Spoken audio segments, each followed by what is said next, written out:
This conference will now be recorded. And Mary, if you would do a roll call for us. Don. I'm sorry. Mike Esposito. Present. Sean Powell. Here. Matt McDonald. He's supposed to be online. I don't see him yet. Up there. John Hitchcock. Here. Bud Kunkel. Present.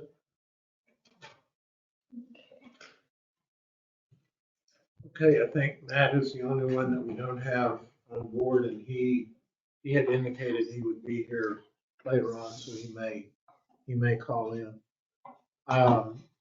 If you wouldn't mind, please look at the agenda. We've got some items that I need to change a little bit. Item under non-action items 5E, the FY25 projects priority. Janie is working on that for us, and we won't have that until next month. So that one's deleted. Let's see what else on that page. I think that's the only thing on that page. Next page, under item 14, lease summary report, we're going to move the item number 19 out of action items and move that up as item number 15, renovation resolution that we're just going to talk about today. And then item number 15 under action items, the Old Dog Brotherhood is not called Old Dog Brotherhood anymore. It's called Badlands Saints. That's the motorcycle gang that we've got out here. So I like the old name. Old Dog. you like that one? Wait, why don't you go talk to them? Enjoy.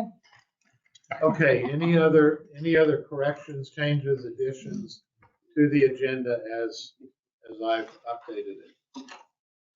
If not, hearing none, do I hear a motion to approve the agenda as amended? So moved. Navia, I'm we're sorry, gonna move the Navia. we are. Yeah, as soon as I get through with this stuff. Mike Esposito first. John Hitchcock second. So, okay, so I didn't mention the Navy's on down the line. We're gonna pull them up as soon as we finish approving minutes. So that needs to be part of Number 7. the amended agenda. Then you apply it. Okay, motion to approve the agenda as amended. There was a motion. Okay, I didn't hear the second. I do. Okay. All those in favor signify so by saying aye. Aye. All opposed, motion carries. Approval of minutes from the February 6th meeting. If you take just a minute to look at those.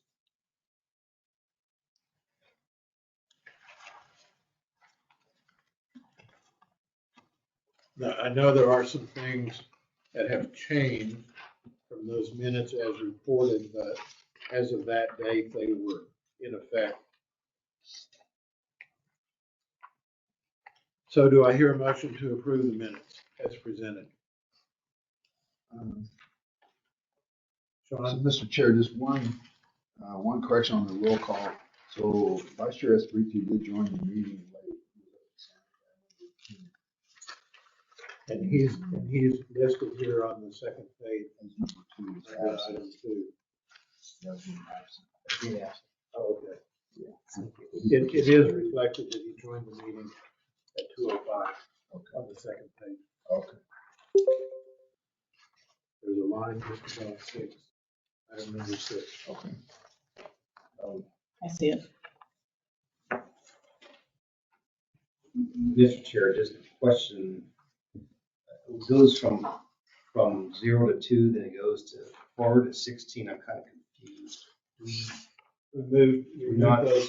I guess those I was in the meeting, so I guess those were referencing the agenda of that meeting. Yeah, we moved those items forward because we had some folks, I think, that were here that We didn't leave or something, I forget why we We did. had online and we wanted to make sure we could keep connection Okay, with everybody. so we moved the action items.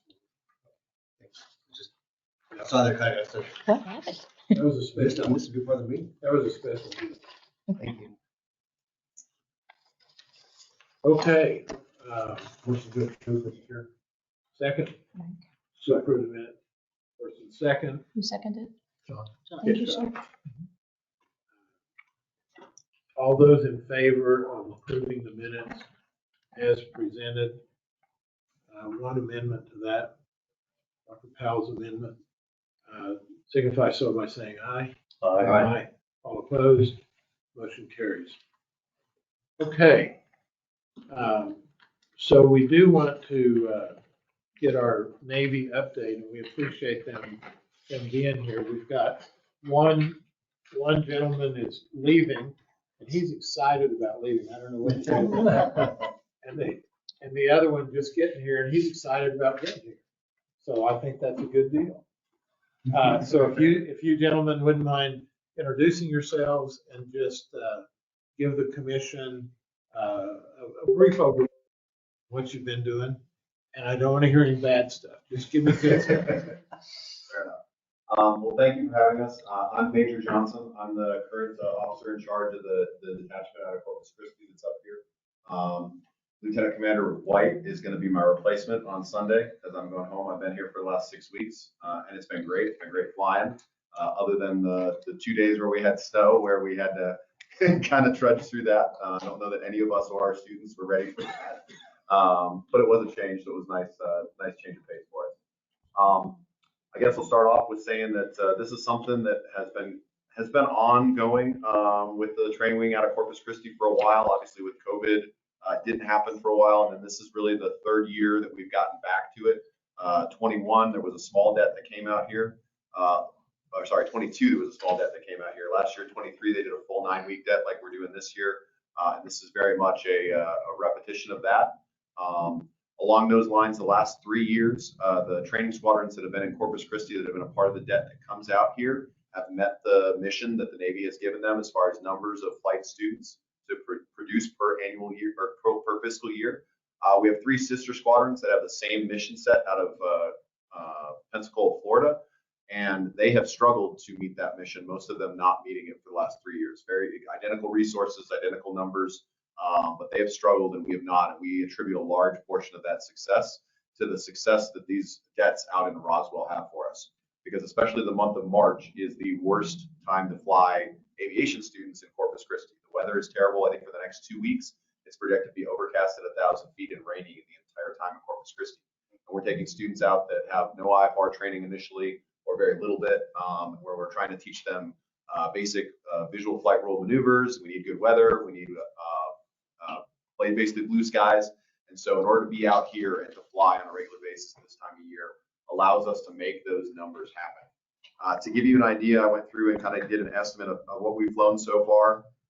There's 2 squadrons out here. The squadron that I'm directly associated with has flown 284 sorties in the 7.5 weeks we've been out here. That equates to over 1,200 hours of flight time in our T6s. So if we take the other squadrons into effect, I estimate we've done over 1,200 sorties so far, over 2,000 flight hours, and probably by the end of the debt, if weather continues to hold and be good like it looks like it will be, I would say we'd be close to 2,000 sorties, 3,500 flight hours with 26 aircraft that we've had out here over 9 weeks. So that is a huge boost to our production as far as students, as well as instructors getting qualifications and just getting the credentials they need to get those qualifications by flying those student hours. So I think that's a big push. I was asked earlier, so I'll give kind of round numbers. Right now, we've got about 75 students and 40 instructors in Roswell. I would estimate we've probably had 150 students total over the last 7 weeks, and probably we'll get to around 200 students that will be out here over the course of the 9 weeks, and then probably 60 instructors that have been out here total, and probably another 20, so up to 80 total that have been out here for the 9 weeks. Most of those instructors are volunteering to be out here longer than they're asked to be by the squadrons, because they love the fact that they get to come out here, they get to build their hours, and they get to continue to train students, which is really what all of us want to do when we get to a shore tour. And the Navy says, what do you want to do? You want to go do paperwork? You want to go fly airplanes? And we go, can I go fly airplanes? Yes, please. So this just allows us to do that even more. And we really appreciate all the support. Airfield is great. The town has been phenomenal as far as being able to host us, to have places where we can go out and not have to eat in a chow hall or live on a base or something along those lines. So we really do appreciate the hospitality and the welcome that we've received and the ability to work with us from ATC, AvFlight. Like I said, we've got a lot of good support out here. And I mean, you said don't say anything negative. I really don't have anything negative to say. Good. It's been a great day so far. You got anything you want to add, John? No, like I said, I'm John White. This is my second time being out here in Roswell. I was out here in 2021 when we did about 4 weeks. Last time it was post-COVID, so it was kind of like a weird gray area. I had to handle that. But so I've been out here for 3 weeks already. I chose to do that extra time because I wanted to fly. Because the ease of the airport, the ease of the staff, AvFlight's been great. It's just logistically a little bit easier to get in, hop in the airplane and go, and just go fly. Whereas at home, you kind of have to tiptoe. How we have our structure at home is a little bit different than we have it here. We just get the gas immediately as if we're going across country from a FBO. Just plug in the gas, next student gets in, let's go fly. It's just a little bit easier out here. The hospitality that Roswell has given has been phenomenal. Just being able to come here and be like, hey, we're in Roswell. No one's like, oh man, this is terrible. Like, why are we here? No student that I know of have ever seen it. Instructors love being out here as well. It's also a chance for them to be home away from like their wives and their kids so they can just focus on flying. So there's also that positive aspect. I know that sounds like a negative thing.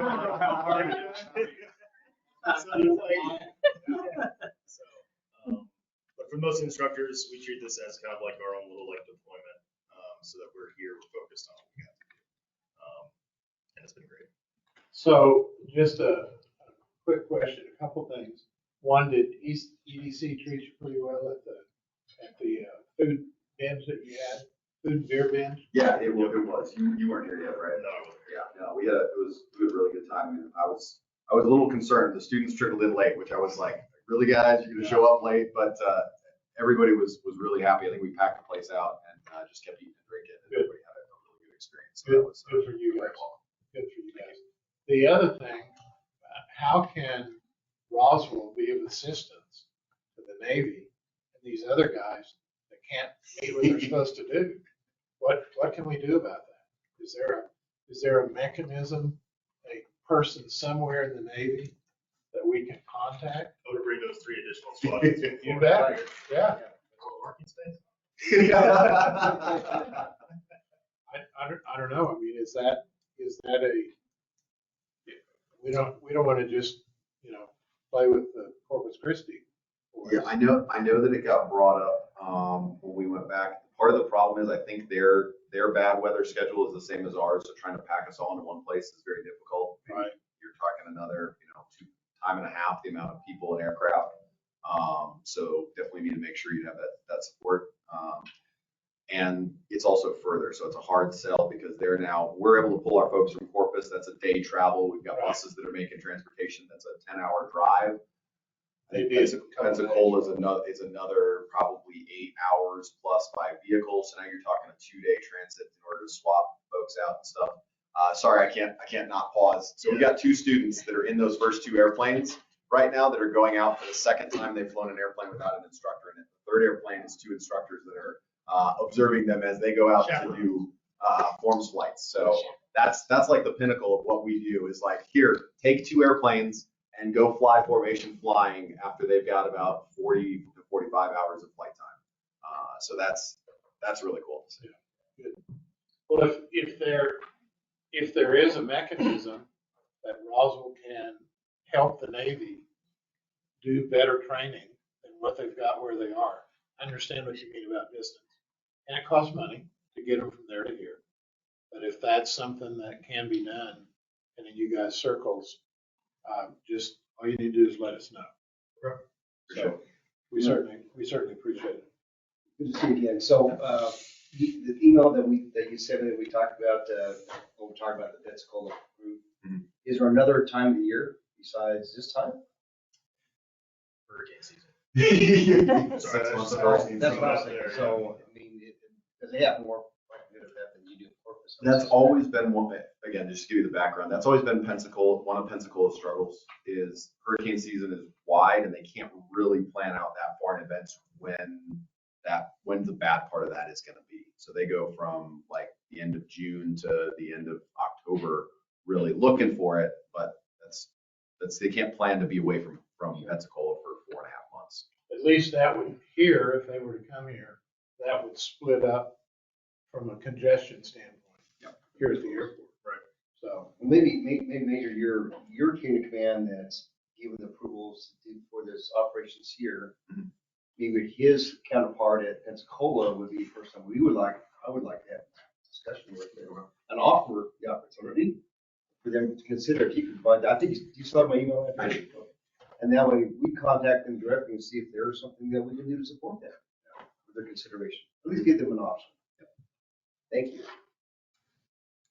any other questions or comments of our Navy people? And Major Johnson, do you rotate the planes with each group that comes out, or do they just come here once and stay until you go back to Corpus? Aircraft are rotated based off of their like inspection and replacement cycle. So if we rotated them with students, we'd have a lot of issues. So really it's based off of, hey, this aircraft needs an inspection or it needs a replacement of an engine or whatever else. So they're on a totally separate cycle, which does make it a little bit difficult when you're trying to go back and forth.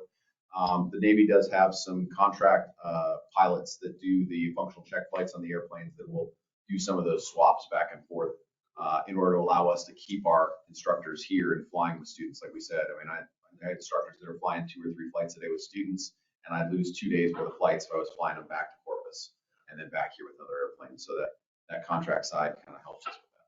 They usually send representatives. The company that owns or maintains the maintenance on the plane, they usually send a representative to do a certain flight to get the aircraft back up. So it's just easier to send that one person to where the plane needs to be fixed. They fly around out here. So it's a little bit easier. Thank you. No problem. All right, any other comments or questions? Thank both you gentlemen and all your troops being here, You're welcome. and Thank you. let's keep coming back. We have anything to say about it, we will. Very good. Well, you're welcome to stay for the meeting. If you need to leave, feel free to do so. Thanks. Appreciate it. Thank Thank you you all. so much. Be safe. Thank you so much. Thank you. I really appreciate it. Have a good rest of your day. You as well. Okay, let's go back to item number 5. Jennifer, if you would begin, please. Okay, our passenger boardings are up from last year. We're at 3162 this year versus 2408 in 23. Operations, yeah. Operations are up as well. 2421 versus 1264 last year. Aircraft parking is also up. We're at 242 versus 233. And then we have our revenue and expense. So for the month of January, it's 423,611 for revenue, 286. Am I January or February? Okay, all right, February. Expenses were 286,786 with a net of 136,825. That almost covers the December lack of net. The 3,300, yeah.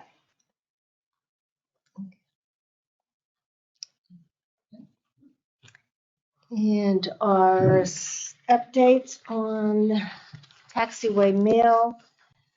I have 4 proposals or 4 estimates actually. All are different. So the least expensive one to bring that taxiway into compliance is $267,594.24, and that's just with paint. And they're not milling it. They're just going to put a coating down on It's top of it? paint removal, paint, yeah. The marking removals, paint, reflectors, panels, the new signs I'm sorry, which Yeah. taxiway is this? for Transarrow. Oh, that's Chancer. Yeah. Okay, and I'm sorry, I missed the first Okay. part of it. Did you say that was funded? No. Chairman wanted me to just give you an update on the pricing that we had I'm sorry. for that. Sure, So what was the total cost? 267,594. And that's just with paint. If we go up from there with thermoplastics, the price just increases. So with that, so is the 267,594, does that make that taxiway acceptable for aircraft to move down it under their own power as opposed to being towed? Aircraft. Now, if you put helicopters on there, then we need to reflect the paintings for that. And that was not included when we got these estimates. Even though the helicopters don't even touch the taxiway, they still gotta have that stuff. They have to have a heliport if the taxiway is active. If it's not an active taxiway, the helicopter can use that space as transient parking. And we have been working on that with Transarrow to get our final clearance from Richard Middleton. But yes, we're just waiting for him to say stamp yes. But transient parking is available. It's no different than parking on the ramp at Flight. And so it doesn't have to be marked because it is a non-movement area. But as soon as you make it a movement area with the taxiway, then a heliport is required. So heliport can be out next to the building. Yes. Heliport means they put a big circle with an H in it. And lighting, if it's an active taxiway, it'll require lighting. So, Mr. Chairman, help me understand, what's the difference between a non-moving area and an active taxiway? A movement area is where any active aircraft will be under their own power moving. So we're deconflicting and making sure we don't have incursions between, ground crew and them. So they have a very specific area. A non-movement area is any of the access roads, the apron out here, and then rampways that are not specified or controlled by air traffic control. So that taxiway is considered an active taxiway? It's not active, correct, right now. So right now, they are able to park out there as transient parking, and we do have a designated area for them to move their helicopter out there to do So that. they can move their helicopter, fixed wing out there too? No, fixed wing would require the taxiway to be active. Transient parking, because they can just go. Unless the fixed wing is towed. Yes, correct. Which doesn't help. Yes, that's correct. That doesn't do us any That's good. correct. Okay, Does so, Transarrow have fixed wing? yeah. They do have a contract with a company for fixed wing, yes. So, Working on third. so between the two of you, let me make sure we Clear. all understand. Yes, sir. So they can't move their fixed wing, well, they can tow their fixed wing out there, not gonna happen. So that doesn't do any good until the city spends at least $267,000 plus on the taxiway. Mhm. Then that will meet FAA requirements. Correct. Okay. However, they can move helicopters out there. Yes. And the helicopters, once we have a heliport designated and properly identified next to the building. So do they have to physically move their helicopters down the taxiway that the airplanes can't use? No. The air traffic control will tell them how to maneuver into the airspace and navigate them to the transient parking. So they can come in over the fence maybe as long as Air traffic the control, air traffic control says they can do they're coming in, yep. that. Okay, so that should meet, unless Mike, you know something I don't, that should meet at least their requirements for temporary use and training and things like that at their facility Yes. for their people with their helicopter. Yes, sir. But is the plan then to move towards making it a heliport, like you mentioned, with the lighting and all that stuff? It's not a requirement. I mean, they can always use that as transient parking, and that's just going to be additional cost if we decide to put a heliport in. So they wouldn't necessarily be able to taxi down the runway, but it's whatever air traffic control deems is the best route for them to get. So if if we get all that adjudicated, they can move their helicopters out there. Then can they also They didn't refuel have to. their helicopters out there? Yes, they'll be able to refuel their helicopters out there, as long as they're following all of the Part 139 regulations For the truck and everything. the truck and the training of their personnel. Yes. Have they completed the requirements for going, or are they still lacking some things? They have gotten their temporary permit from the fire marshal, and the fire marshal will inspect the truck when the truck arrives. And then they will start their quarterly inspections to keep us in compliance with 139. And then one person on their staff will have to become FAA certified for fueling aircraft on the airport operation area. And then they'll have to have their training done. And they might have some of that already that will qualify them, but they do have to have the one person that's FAA trained.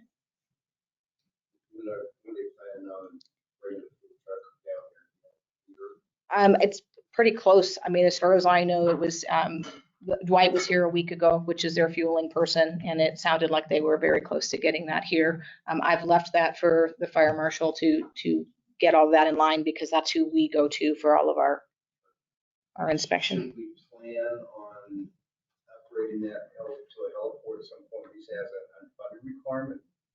I mean, should we even consider planning for that versus leaving it as a non-moving area like you mentioned, or does it matter? I think my recommendation would be to leave it as a non-movement area right now. There's less restriction on it, and then that also lessens complication for the people that are around it. So if they're needing to get up to if they put it onto a heliport, it's different training as far as how the ambulance gets there, where if it's parking, the ambulance can drive right up to it. If it's a heliport, then all of the people that drive the ambulances are going to have movement training. But wouldn't they be required to come in through the east gate? Logistics folks use? But they wouldn't be able to drive onto the heliport without movement training. So now having that explained, going back to the 268,000, is that necessary if we're going to keep it as a non-movement area? This would just be for movement.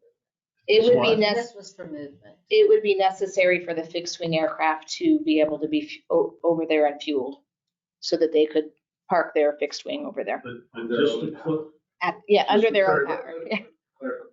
So if the airplanes are going to taxi on their own, we would need to do the base, have that base stand, and then they can go back and forth. As it is right now, they can taxi their planes over to fuel up on their own and taxi them back out to the No, that's backwards. No. That's opposite. You can. You can tow. You can tow. You can tow. There we go. That's backwards. Thank you. Yeah, so you can tow. You're not gonna tow To- the aircraft. We're gonna fuel up over here. not if there are trucks over there, they're not. Well, but they can move their truck. But It's a stationary unit. if, They're putting a fixed stationary unit in. Okay. so they'd have to. So if you do this work, then you're saying they wouldn't be able to land their helicopter over there? They would be able to land their helicopter still in their transient parking spot. They would still be able to do that. Are they happy with that? The last meeting I had with Charlie, I think we were all on the same page. The last time, he was here, and Kevin was okay with it. So Have you got any real calls from Charlie the last week, 10 days? I haven't either, so they must have been reasonably happy. Do we have an estimate, just so we know, not saying we need to, an estimate to put the heliport in, or pad? I do not. We could get. That ought to be a cheap item. So if we're all understanding this correctly, the city would have to spend $267,500 plus to fix the taxiway so that they can taxi their fixed wing aircraft over there instead of dragging them over there to fuel up. And that's the only significant advantage the Trans-Aero that I see for the city spending $267,000 right now. Is that correct? That's accurate. Okay. And the value of their lease is? $66,000 times 12 times 5 minus 30. $6,000 times 12 is 72. So that'd be over a 3-year. Well, 260 and 72, you're talking, it's not, I don't see it being cost effective. Were they aware of before. this before they went over there? Yes. Before they signed their lease, Yeah, yes. they were. And there's nothing, Mr. Chair, there's nothing in their lease about the helicopter or the fuel. No. Okay. There is one item regarding the fuel that was sub on the insurance disclaimer that once fuel was on their property, they were going to have to carry pollution insurance or hazard material insurance. That's the only mention of it in the lease. So, okay, so I know the refueling was a key complaint of Trans-Aero. So there really is not a mechanism right now for them to refuel their fixed wing except to go refuel over at flight. Or tow them over there, which they're not gonna do. Yeah, they're not gonna do. So really the real thing is if they're gonna refuel their fixed wing, they're going to flight. That's what's gonna happen. How many fixed wing aircraft do they have here? 2 on station and working on a 3rd. Is that lease rates based upon the full lease rate, or is that with lease abatement in there? The lease is, we didn't abate, but we did do an agreement with the scope of work on the lease at about $27,000. That was just a repair effort to the building. Yes, Repair update. the kitchen, yes. All right. That's a lot of So discussion. if the city decides it's not feasible, what do you anticipate they'll do? I would assume they'll continue doing what they're doing. I know as of right now, their nighttime shift has to fuel elsewhere anyway, just because there isn't a 24-hour FBO self-serve here. So I know they're getting their fuel at other airports as well. Well, I think they just fly down to Artesia and fuel up. That's Right. what they do. Yeah, they have, Artesia fuel's a lot cheaper than here. Yeah.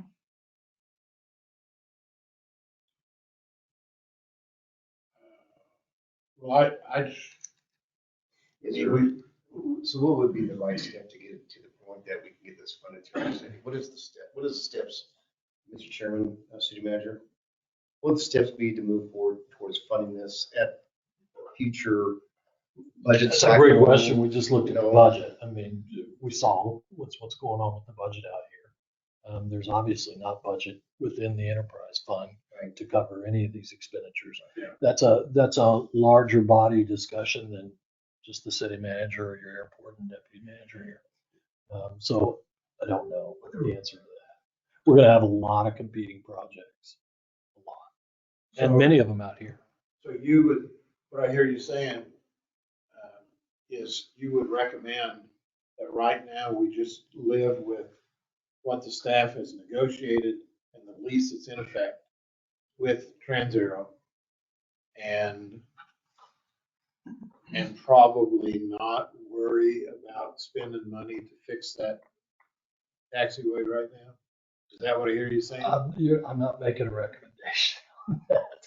I know what the original intent, as I understood it, in putting him in that building was to get them out of the apartment complexes Right. that were Save costing them save more them money. and save them money and get the gate up. So the helicopter came after the fueling station had previously been broached and then Right. left and then came back. So none of those things have been anticipated or planned for until just recently. Well, the only thing that's still a significant glitch, based on what I know of Trans-Aero's complaints, is the cost of fuel. And if they're gonna bring a third fixed wing aircraft here, they gotta have a use for it. They gotta have demand for it. Otherwise, they wouldn't be bringing it. And so that fuel cost, and I know we can't tell Avflight what to charge for their fuel, but that sure seems to me like something that it's not just Trans-Aero that's bitching about the fuel cost. It's a problem, Yeah. no doubt about it. We all know about it. And so from the standpoint, I don't think we have any authority to do anything, but is that something that the city attorney and the mayor need to go talk to Avflight and say, hey, we're really having troubles with this. Can you guys consider something? Because these guys are going down to Artesian, fueling up and then coming back. I mean, is that an option that at least needs to be broached here? I think that's always an option, right? To go have a discussion. Yeah. Yeah. Well, I think another option is for the city to consider its own fuel truck. and that's what we had talked about, the city putting in a self-service fuel point. No, not necessarily a truck, but a stationary point that they could service themselves. You're Or other right. transients. It could be stationary, it could be a fuel truck. I think they both come with different variables. But going back to the topic at hand, it just seems like we need to recognize that it's not feasible. Well, it's not financially feasible for the city to do it, considering the amount of the lease and the term of the lease. That's correct. We're not capitalizing the lease. How long is the lease? It's 1 year with 4-year annual renewals. Those are mutual. Yes, sir. It's only really a 1-year lease. Correct. But I mean, they were in the newspaper. Trans-Aero wants to be here. Yes. Yeah, but I'm saying, from legal's perspective, Yeah, it's a 1-year. it's a 1-year lease. It's a 1-year lease, but it would surprise all of us. I mean, if Trans-Aero's making money, they're gonna be here because the location is a good location. Mr. Chairman, City Manager Cole, is the city grant writer, is she, or the city, I shouldn't say grant writer, I don't know. I'm sorry. Is the city considering applying for some CDS funding from the feds? There's some stuff due as early as this Friday, I think, but there's some opportunity, not saying they'll get funded, we know if you don't ask, as Dr. Val can tell you, he's asked and never gotten a penny, but have we maybe considered other funding streams to help support potential funding for I this? don't think Jennifer could probably answer that question in terms of this particular project. I don't think we've considered other funding streams at this point. State aviation. We have. Requested through the state We aviation. put in an application. Okay. We're on the ICIP. So there's a couple of funding sources that we're looking at. And of course, it's kind of like our state legislators and the money they bring back to their communities. You know, they'll tell you straight up, don't go over $1 million. You're not going to get funded. We got to spread this around. Well, it's the same way with our federal legislators. So I think that's the money you're gonna go to Washington D.C. here pretty quick. I'm not going. Oh, I can't afford to leave. There's too many things. But my understanding on that, in talking to Diane Ventura for Senator Heimer's office, and of course Teresa Legend Fernandez, Congresswoman, it's 1.5 million is their number. So you go over 1.5 million, it's almost a guarantee you will not get funded. Right. So yeah, the city does have some eyes on those funds, not necessarily for airport in this instance. We're looking at cameras for the police department. Did we inquire about the VIL grant? We did, and so Jennifer, you want to speak to that? The deadline had passed. Yeah, we missed the deadline. When was the deadline? October? October 16th, 2020. Okay, nobody was aware of it. Now Jennifer was made aware of it, and Jenna were made aware of it at this conference in Dallas recently. Of course, we were made aware of it through Bobby with the National Championship Air Races almost within a couple of days of each other. So it is on our radar for moving forward. And talking to our engineers as recently as a few minutes ago, you know, we've got big ideas. We've got terminals, hangars, things that we'd like to do. Those are all 60 to 80 to $100 million projects. Again, that BIL grant, you've got to keep it within reason because you're competing with other groups. My understanding is the threshold on that one, the unofficial threshold is about $1 million. So are we going to pick up 60 million somewhere or 80 million? Not that I'm aware of. To go back to the possibility of the city setting up their own fuel point, I think especially if the air races come here, that is absolutely something that we need to do. So I would encourage airport staff and city staff to at least look at, are there any funding sources available to develop a fueling point? And of course, if the city has a fueling point out there, All we gotta do is contact some vendors and they'll come and put it in. That'd be the best shot over the bow to ad flight I can think of. That's a no-brainer. so if that's something that we need to do, I think we're in agreement. And I don't know, John may know some vendors, I don't know. But if that's not something that can be done without council approval, obviously we need to do that.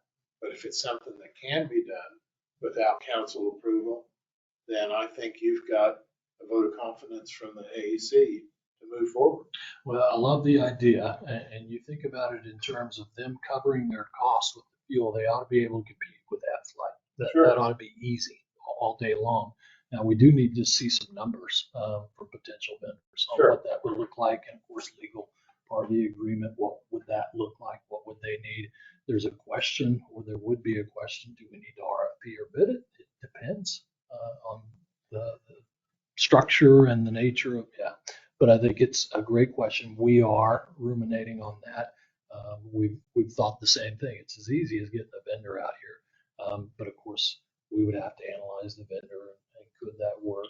Well, if Cover nothing itself. else, if that's something that we can and should do, may not accomplish it in the next 30 days, but maybe by summertime. I mean, if we could do something like that, at a minimum, that gives airport staff the opportunity to show tenants, we're trying to work with you and help you here. And that's a big deal right now, considering the insurance fiasco. It might be able to just do some research, because we don't know. We don't know what we don't know. Except, Mike or Jake knows everything, so, we probably need to maybe do some research and find out if vendors are out there who could do that. Have them give us information, then we can make somewhat of a logical progression to our next step. I don't know what that is yet. So is that- Cost is us that- or cost them or? Is that an airport staff project that they need to be working on? Well, I think it could be. Okay. We've got a couple other projects that are pretty serious on my list Sure. in terms of moving off of QuickBooks and on to Tyler. I Right. think we made some huge progress with that this week, and we'll continue. I'm going to lay out a timeline with deadlines, and we're going to get that done. Good. That's got to get done. Good. All right. Okay, any other comments or questions? Jennifer, your report's taking a long time. Sorry. Any other comments or questions on the Trans-Aero fueling, et cetera? Okay, it doesn't look like it. So next thing on the list here is BLM taxiway. Yes, so Taxi line. design should be completed in June. And we are going to look at trying to go out for bids July. Can't really do any construction until the fire season's over, so I'm thinking August, September.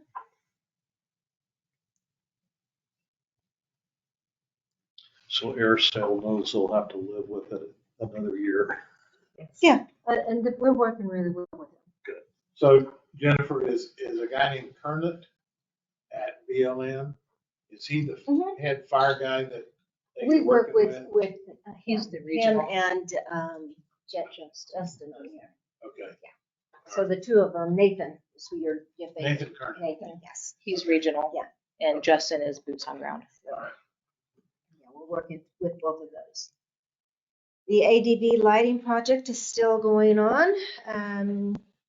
Jay will be back here the first week in April for his 2 weeks stint. He is going to change his schedule in May, and he will be here during the time of our FAA inspection.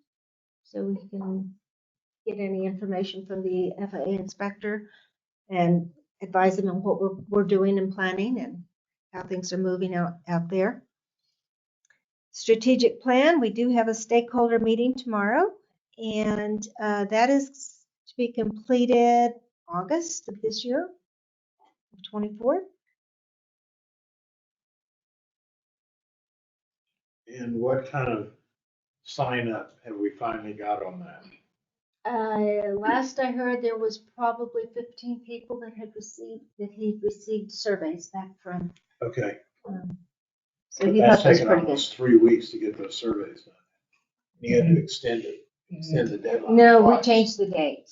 Okay. It was because the mayor was not able to attend and John Okay. had the conflict at the bank director meeting, so we changed the date of our stakeholder meeting. So we gave him a couple more weeks to. And you think everybody's notified? We don't have to worry about them hopefully showing up. He sent out another email today, and he also sent a Zoom link for those that can attend.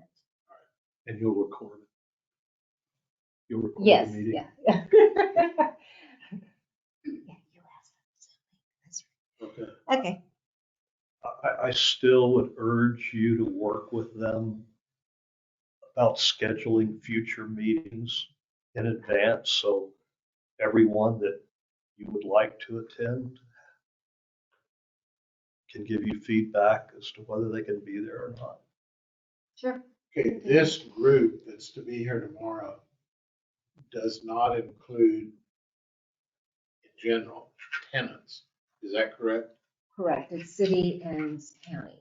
Okay. Yes, there's no tenants involved in this one. All right. Okay, go on to item number 4. Master plan, Matt is online if you have any questions, but he did send out the second working papers, and we got those distributed to everybody. We didn't get a very good response from the first group, from the first set of working papers, other than feds and county and a few city folks, but we can try again and reach out to those that are on the list on the TAC team and continue to see if we can get them to participate. Have you read through most of that yet? Yes. I've gone through about half of it, and I haven't seen anything of significance that's problematic. If you have any questions, Matt's on the, we can answer any questions. No, I don't have my stuff here. Our other projects, Southeast Water Line, at 60% complete on design. Lewis is hoping to bid April, open in May.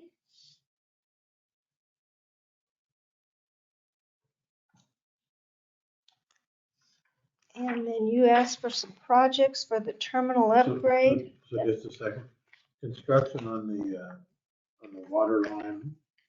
Yes. Could begin as early as May, June. It would open in May for bids. We'd open we'd open bids in May.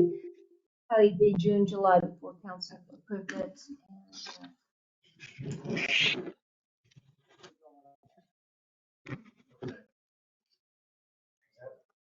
Mr. Chairman, was that they funded from the first 5 million or the second 5 million? Forget which. First 5 Do you remember? First 5 million. First 5 second million. 5 million. Combination. I didn't know. It's a You know blur. what I'm talking about? This is, It's confusing. There's still, someone's still announced a couple of years, trying to figure out where the money's coming from and what's left as far as capital outlay and all this kind of stuff. well, right now That's why there's I like asked 2.1 million left on that project. She might be the That was the first. First five?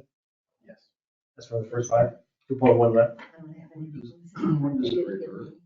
I'm sorry, When does it June. revert? in June of this year, and they have asked for it to be reauthorized. It was The county. reauthorized. So that's the first 5. So what's, so we still have a second 5? Yeah. We haven't touched? All right. Is the county moving that? No, city has Oh. $250,000 was used. Because we had to earmark it within the first year. Right, so we don't, so we still have some money in the That's the second real 5? money he's talking. Do we know what we're gonna do with that? Is that, That's all pipeline. is that all pipeline? That's gonna take that much to build that pipeline? But we don't have the, We don't have bids. Numbers. Wow. I mean, we're talking about it. Yeah. So it's you moved it. almost a I $10 got it. million I'm tracking. project, is that what we're saying? I mean, hope not, hope it's closer to a $6 million project. Well, the weekend fund transfer. No, I'm just curious where the money is, because what does that mean to us as far as projects that we have? So Mike, I think that first 5 million that was the flow through the county. Yeah. Yes. It was. That's what we're Okay. The still. second The is, second 5 million is awarded to the city and through the city. Yes. So, yeah, the 500,000 came out of there. The first 5 million, I think, extended water line Yeah, the other direction 2.9 went to the center. and then ascent. Right. so there's still money left from the first 5. Left over after Yeah. ascent What's left Should is be 2.1. 2.1. was the 2.1. And then we still have city's 5 for the rest of the water lines at phase 2 and phase 4 and a 3. half. 4.7. Yeah, it's 4.5. I'm To just the trying gate. to understand it The gate. because things have changed just a little bit. Talked about this for a number of years, so thank you. You got it squared away, man. I'm not sure, but I'm gonna think I Write it down. I'm gonna- We have 7.6. 76. First, Total. And does Total. all the 7.6, is it required that they go into infrastructure? That it goes into Yes. infrastructure? No, it's infrastructure. Okay, I'm sorry, Mr. Chairman. So that, say we use all that money, that'll complete phases 2 and 3, the water line, Right now, we're No. only asking for 2. phase 2. But we redid phase 2 and 3, right? We talked about it, it went back to the Oh, original did? phase 2. Okay, any other questions on the water infrastructure phase 2? All right, let's go to item number 2, terminal improvements grant, which is, let's start with how much it is and how do we have to spend it? And So we have $2 million in that grant. You've asked us to come up with some cost estimates for the parking lot, which I received an estimate of, to do the entire parking lot, $367,075. We've got estimates for carpeting, tile carpeting, which was $54,965. I'm sorry, say that again. $54,965. Okay. And That's carpet on. This floor. the This floor. second floor. Okay.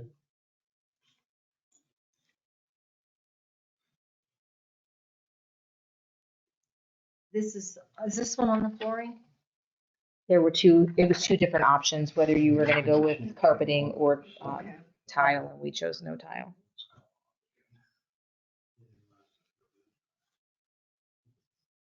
Did we get one back from Thomas?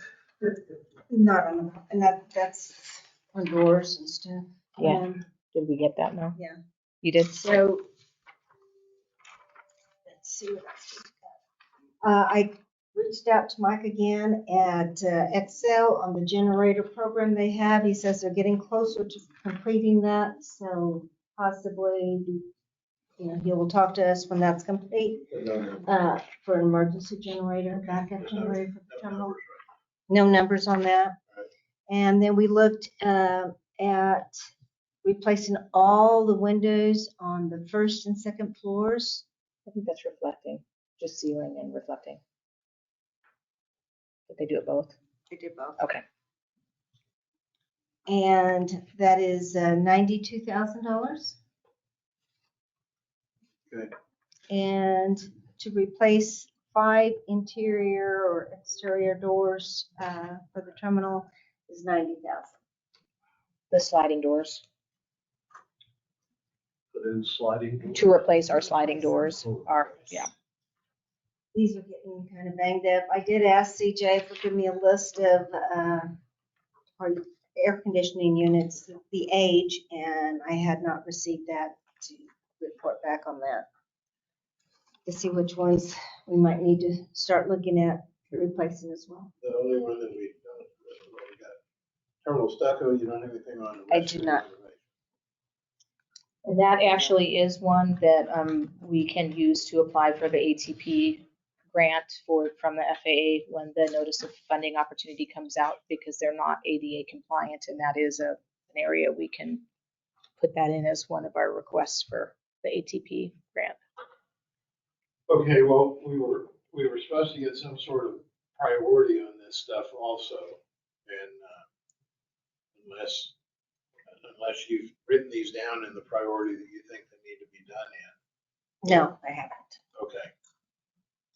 So does the committee need to come up with, here's where we think we need to direct city staff or encourage city staff to prioritize in these areas? I'd like to defer on that until after you see the project list next month.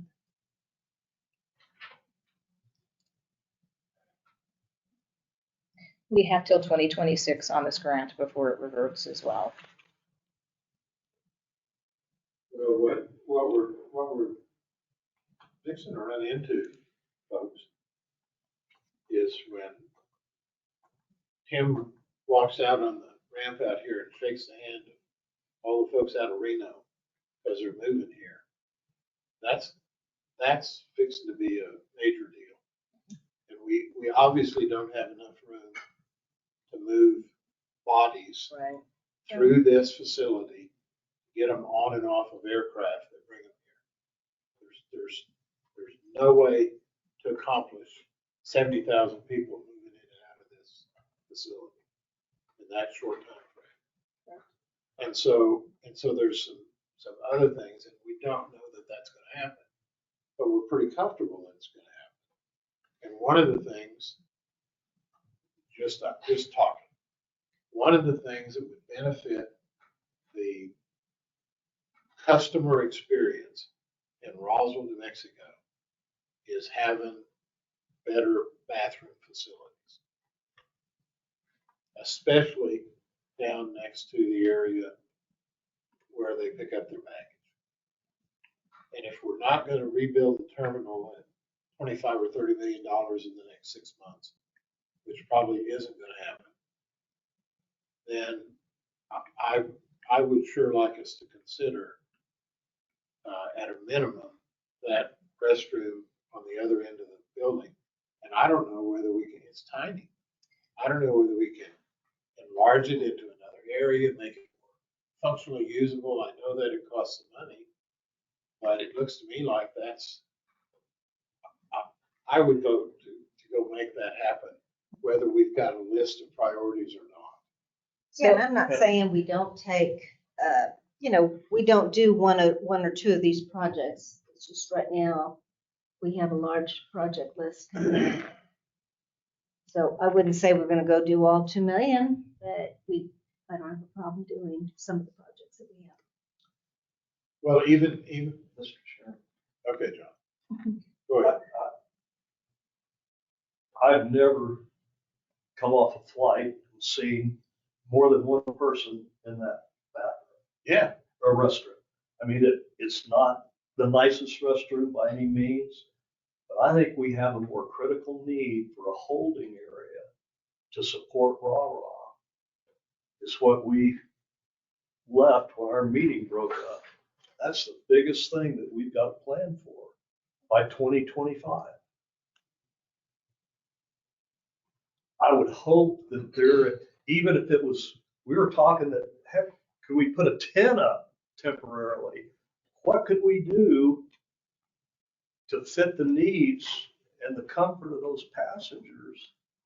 Is what I think we need to be exploring before we decide to replace windows. And, you know, hopefully by then we'll be able to build a new terminal. We'll find some money if we do a good job finding grant money. But our immediate need is RARA. And they're going to make an announcement middle of April. They've really committed to that. And I'd hate to tell them, well, we're not going to be able to expand our air service capability. That would be bad.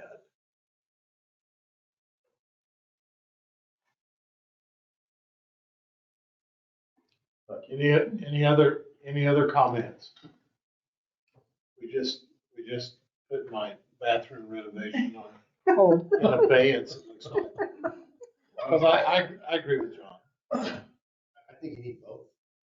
That volume of people, you don't have that many people coming in that probably, they don't use, they not use that They're word. going to be in the holding area. There are nice restaurants in there. Well, if we have as many people as we're talking about, and we have to put up, We'll need sure, more. we have to put up a drug building, we're gonna have to put some canisters in there for that many people. Mr. Sherman? Yes. Mr. Chair, you know, We can put panels in between. so it's all contingent on one thing happening versus the next thing happening. We know that. But I don't disagree at all. Matter of fact, I completely agree. There's also going to be other pieces that come into play with that because your biggest processing point is TSA. And we're going to have them collaborating with us to get whatever kind of scheme or plan we can come up with. We could probably use some help from Maiden Hunt or other engineering outfits, and it just depends, right? Since TSA would likely be obviously a focal point for moving people in and out of here, is that something that city staff needs to make sure they understand what RARA means? I mean, is that something that needs to be being done, or since we don't know for sure till the middle of April, we have to wait on that? Yes, I'll let Yes. you chime in on that. You've dealt with them Yeah, and the our short $2 million. Yeah, TSA is not particularly set in when we actually have something done. Okay. So, I think from our end, so like the compliance side, we need space for two or three checkpoints. And that's gonna require a recalibration of the seating area. Sure. And then now this is just, me putting my architect hat on, because I went to 0 days for architecture school. Roofing that courtyard out there, and got a wall that's 8 feet tall, that's what we're gonna do with only $1 million or $2 million. Because we need it for September, and that's a beautiful time of year. It doesn't necessarily have to be air conditioned. It won't be comfortable, but it won't be god awful. But that gives us the space interior to move TSA into 3 rows. Otherwise, I just can't physically see how many TSA rows down there. Well, we have to find out what would be acceptable to them, and then we have to design it and build it, whatever it is. It may be something less permanent in nature than that. I don't know. Yes, Bring in TSA the will bigger- definitely accept. The extra, they're gonna bring in the bigger machines because they're ready to bring in the new machines. So the Get scanned on. So the $2 million that we've got with these possible projects up here, we can spend that on enlarging the terminal and putting stalls in there for people, just to move them through, right? So the response is, even though I've been pushing for 2 or 3 months to get some decisions made, just sit on the 2 million for right now. Is that what I'm hearing? Airport staff? Yes, sir. Yes. Okay. Although Beginning a dialogue now with the proper vendor Yes. would move us ahead a little bit. Well, we can look at that. I mean, I think we may even have some sketches of enlarging. Those are the PR, that study. Okay, so we do have some. If you wanted something done right away, you could have the carpet replaced. It's under the city manager's guidance to sign off. Thank you, Dr. Bell. That state purchasing agreement too, so. I don't have to get three bids. Okay, is there, recognizing the complete circle that I've gone through on this now. Does anyone have any other questions, or do we just bring this up again with hopefully better information at the next couple of meetings? Mr. Chairman, I think we have to go with Jennifer says, she needs to get a project this together and then maybe then make a better decision. Okay. All right. As she asked for. Jennifer, go ahead and get the rest of the numbers on this stuff, and then, as we'd said previously, do some prioritization, recognizing Right, and you should have where we're that really headed. by next month. Okay, let's move forward then. Item number 6, BLM slurry pit. Now that also is fixing to be completed in next, I believe it's next month. And both that project and the taxi lane will be bid at the same time, and construction will occur at the same time. Okay, originally, I looked at minutes, we'd said mid-March for design phase on the slurry pit. And I think we're there, Okay. we're there. So But again, that's gonna be another So project that we can't really do anything with because fire season's starting in April. Okay, so bid at the same time. So it will be bid at the same time As as the the taxi taxi lane. lane, yes.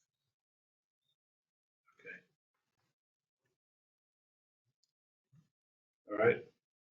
We got our Navy update. That was a neat Yes, update. that was Those very guys are, nice, yes. those guys are very happy with what they've got here.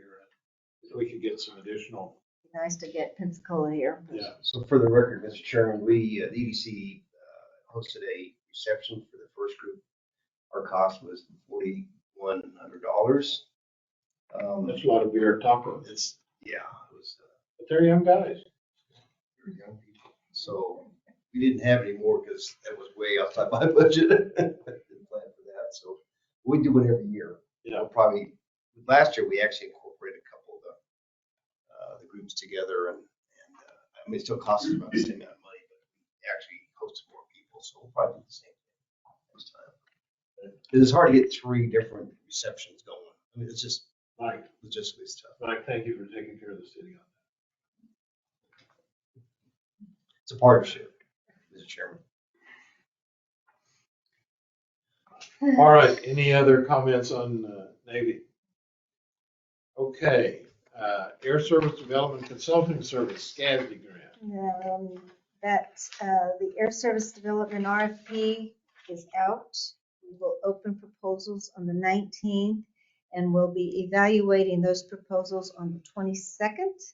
Who's doing that? John, Jenna, and I. This John? This John, yeah. Evaluate on March 22nd? Yes. Okay. John, are you gonna be around? I will. Okay. He comes back on the 15th. As far as the SCASDAP grant, that was awarded in 2020. It expires on January 9th of 26. It is a minimum revenue guarantee to market the Western Mountain area. The grant is for $750,000. The state will pony up $200,000, and our local match will be $650,000 for a total of $1.6 million, and the reimbursement is at 46.87%. The city's match one more time. The city's match is $650,000. Thank you.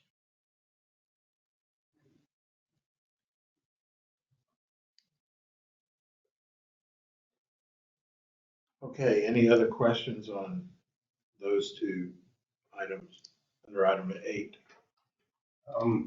on that SCAS, how do you say it? CASDAP. I never say it right. The letter that you wrote the FAA a year ago, February of last year, you gave an update to a Miss Chapman.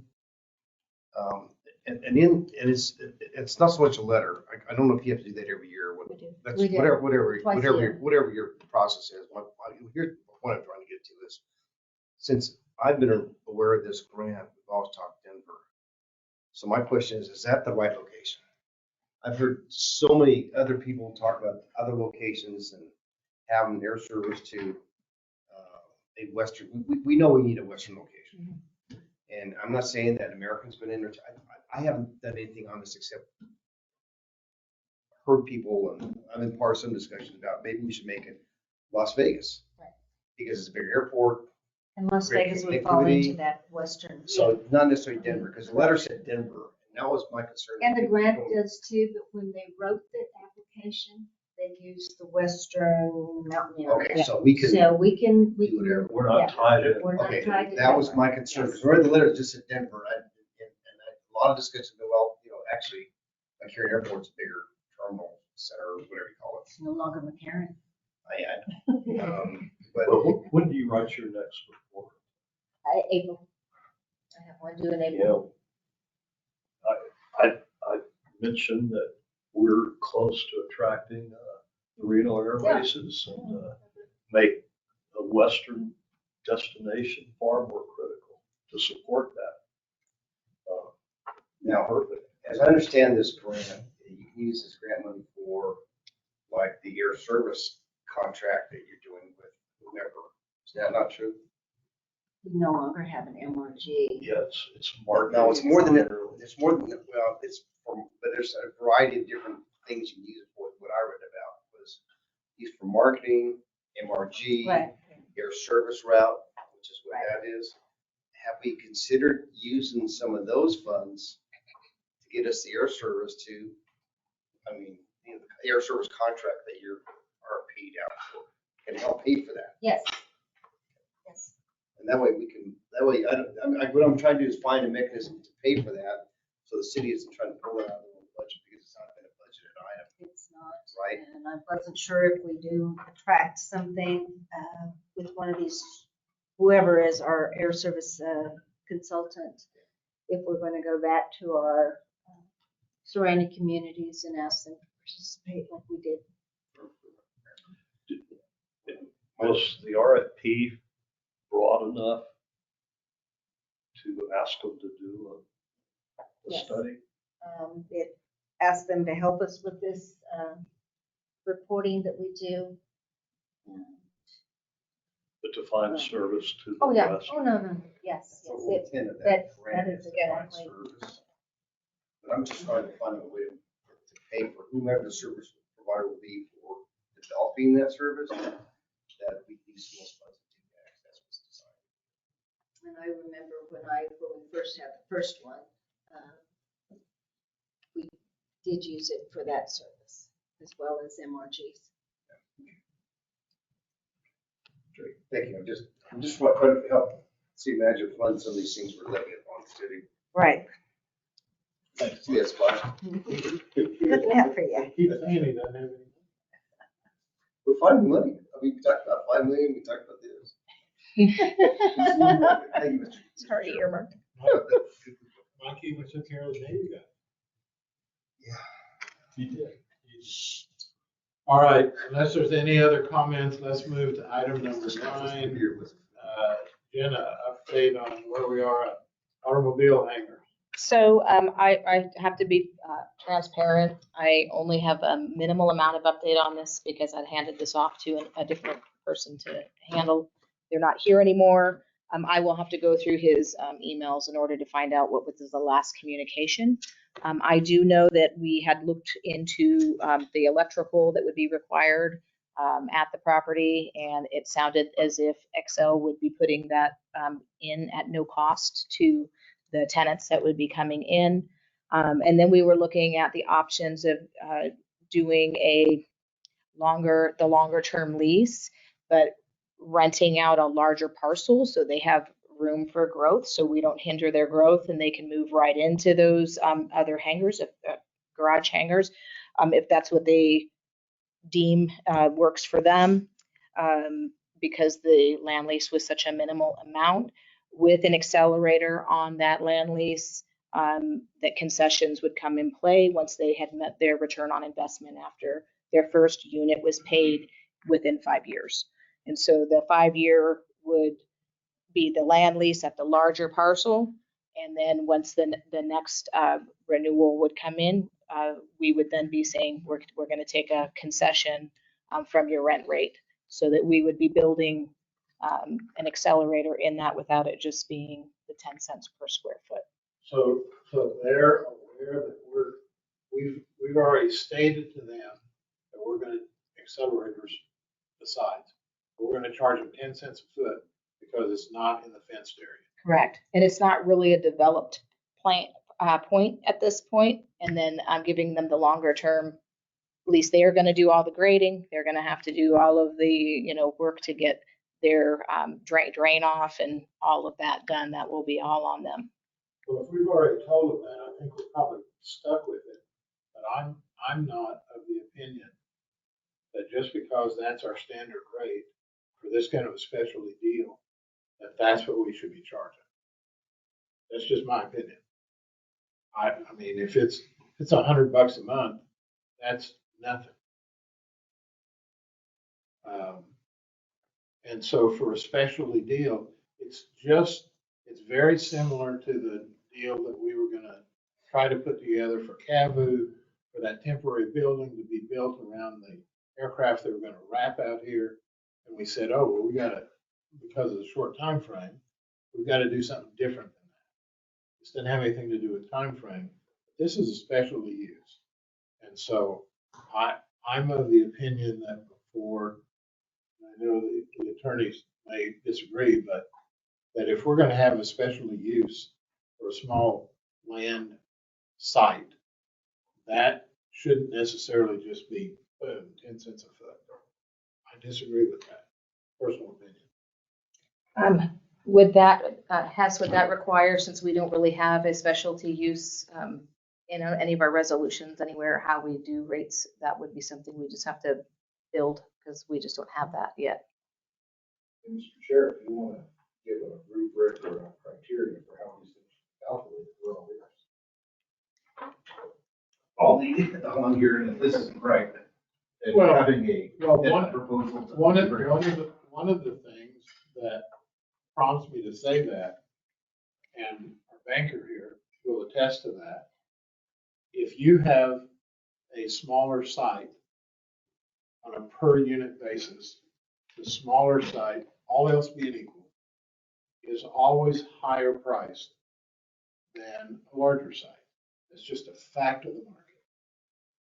The same goes for leasing that site. I mean, that's market-based fact. Now, for me to point to that here at the Air Center, obviously I can't. But smaller per unit is higher than a bigger unit. That's just the way it works.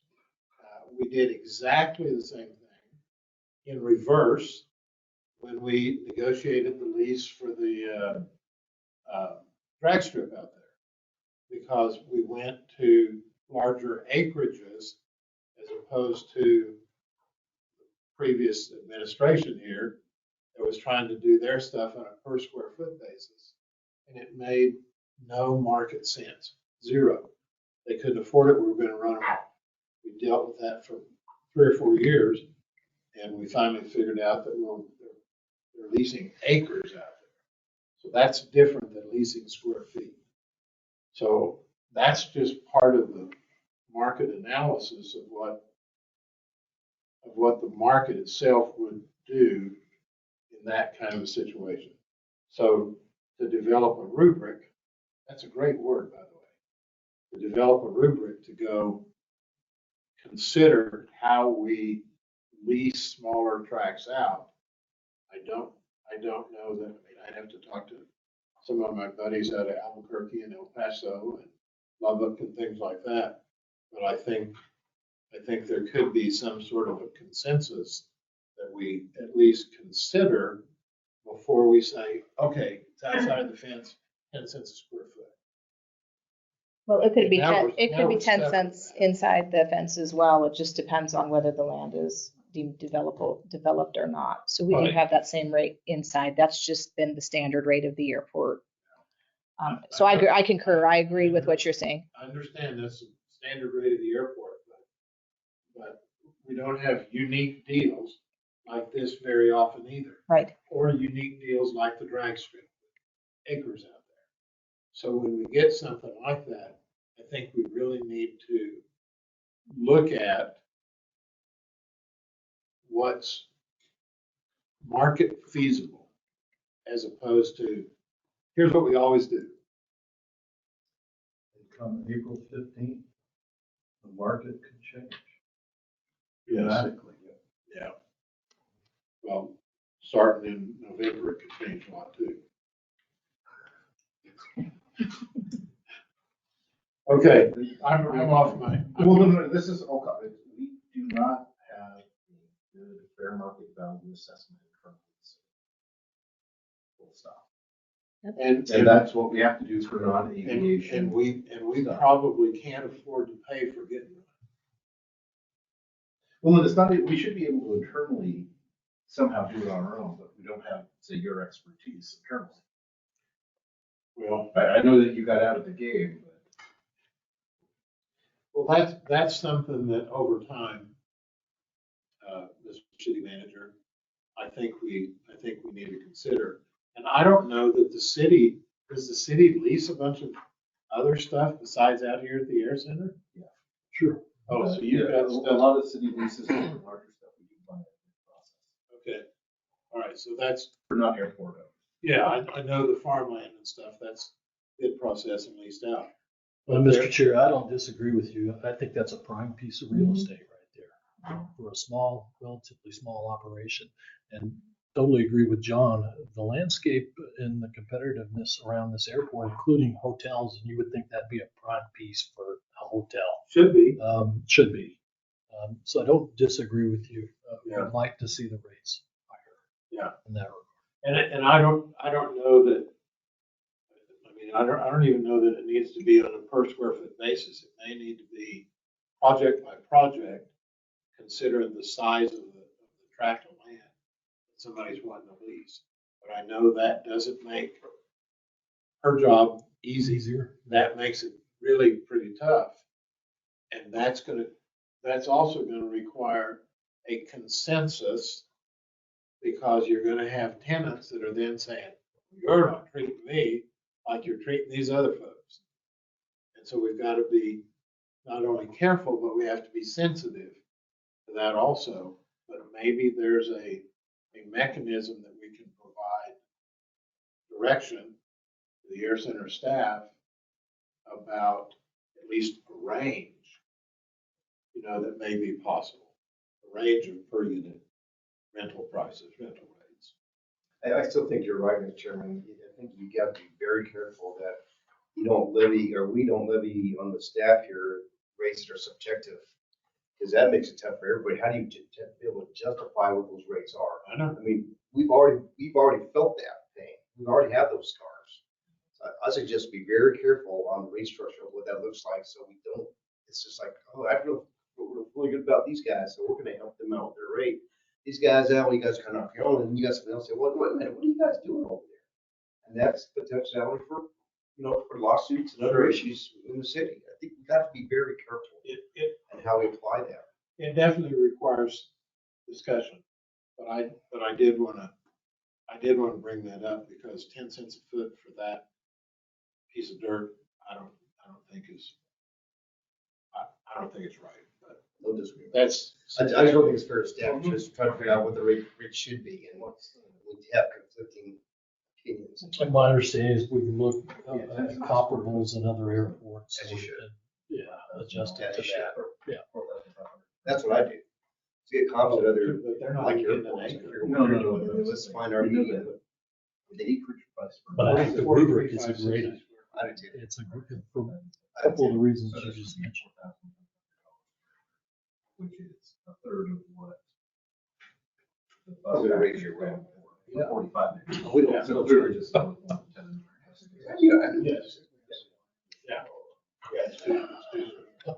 Yeah. And it goes back to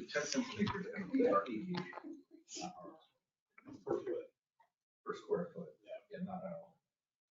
Okay, unless there's any more comments on item number 9. Do you have anything else, Janice? No, sir. Okay. Well, we did have a discussion. Anyway. Yes, yes, we Thank did. you. Thank you. Okay, Mike, Briefly, last Thursday, RAW announced that Bronco was one of the top 3 finalists with Casper, Wyoming, and Pueblo, Colorado. They were here for a visit a little over a week ago, right, Hess? And we sat down and negotiated. You were out good for off someplace else, but we had a really good discussion that day. They were only here for the day, and I didn't see anything insurmountable. The terminal can be something we need to work on. There's things we can't do though. Until they say Roswell is the place, we don't have leverage to a lot of things. So we can plan. I think what I learned, probably the greatest challenge we have is trying to help them find a date. I know it sounds silly and it's not that, it should be that tough, but they're talking about, they want to have it in October because of military performing acts. So they're not available in September. That creates other challenges for us. So remember that? No, I didn't hear it Oh, that way. I I heard heard the- this. No, They can't do the second and fourth. Right, because they They could do the they could first do and third. first and third in September. September. They really like October because they want to get the Blue Angels in the snow. Well, the third is the only viable, because all that equipment we borrow will have I to know. be back with a balloon, to the Yep. balloon fiesta.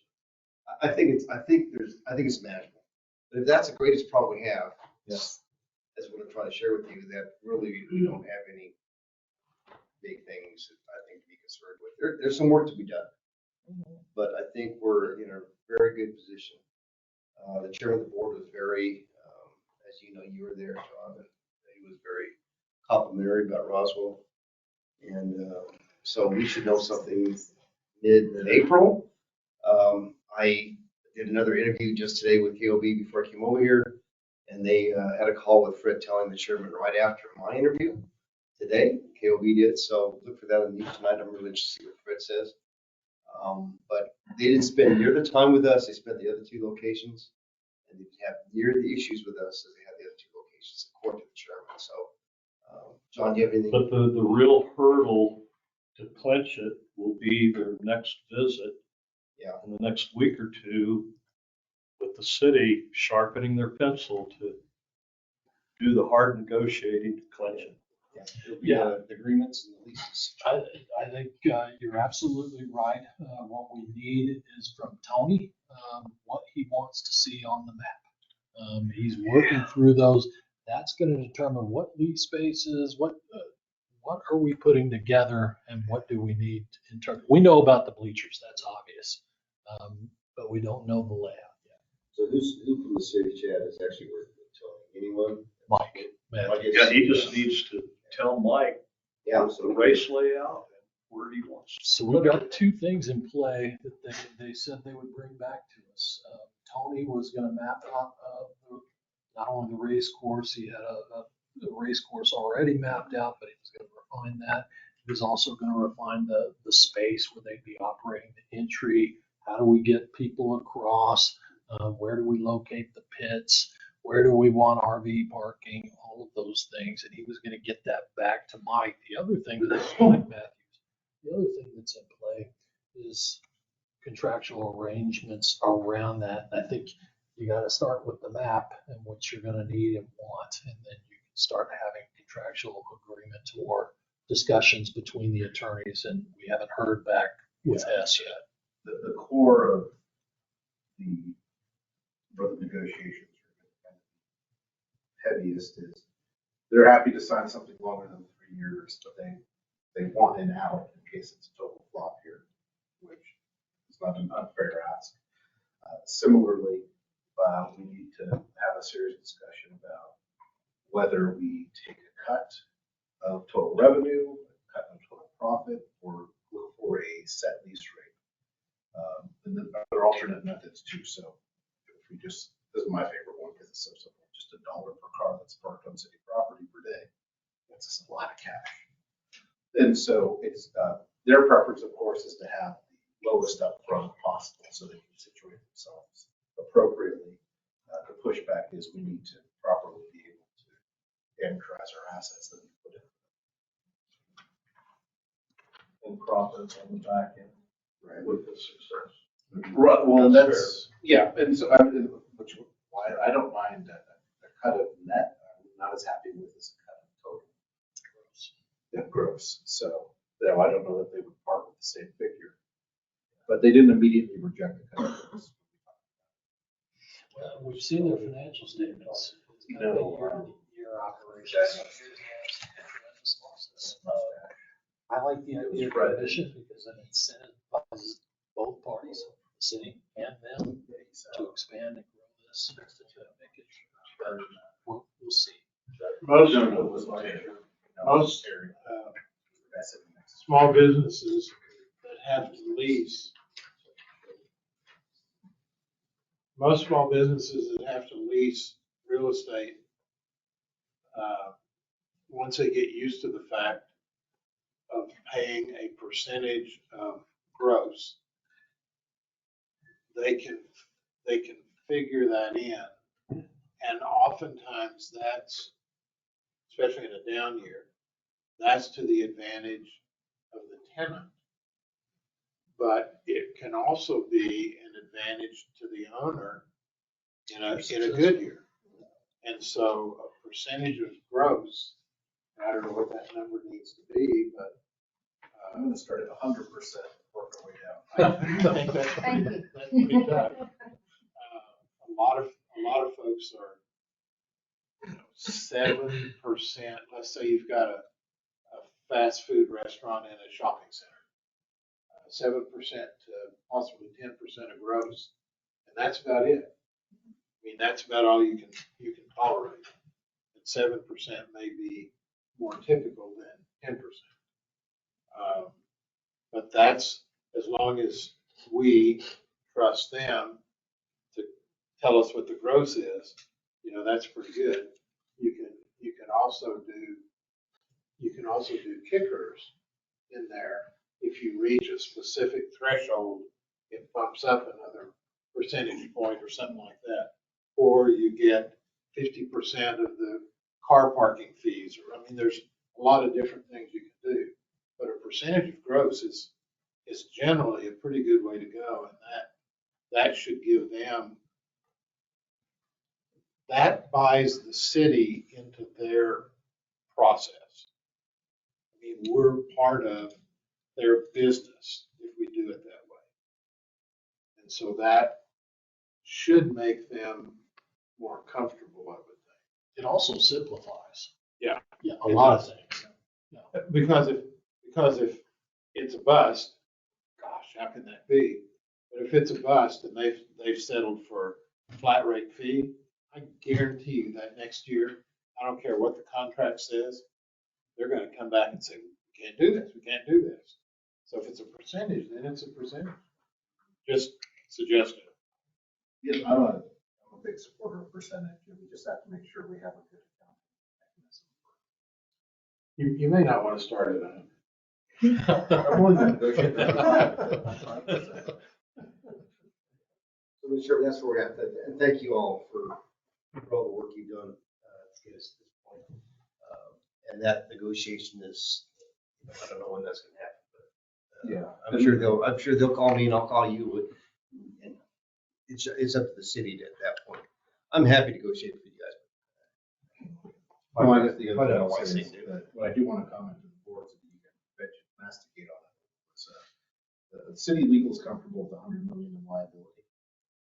If that's something you think I'm not comfortable with much lower, because that their last accident 5 years, or was it 8 years ago, ate up $98 million in those dollars. Yeah, the big accident. The big accident. Not that that would happen again, but that's the metric that I'd like to stick with. That's a 5-year-old number? Yeah. Do you know how much the insurance rates are going up? It's going to cost me about 1.2 million based on Is my. there a assessment. cap under state law? So the reason I'm comfortable is because there's a cap under state law for the city. It will be, they're indemnifying us completely. And we're going to be primary. Really, this is that's kind of something that wouldn't really budge on, is that city always gets kept whole if there's a crash. Full stop. That's just how it has to be. So, but yeah, if you guys are, I got a little more background. And apparently the Reno airport was asking them to insure the value of the whole airport, which, which is a lot. If we were to insure the value of the whole airport, the self-insured fund, that would be, let's see, 277,380,569.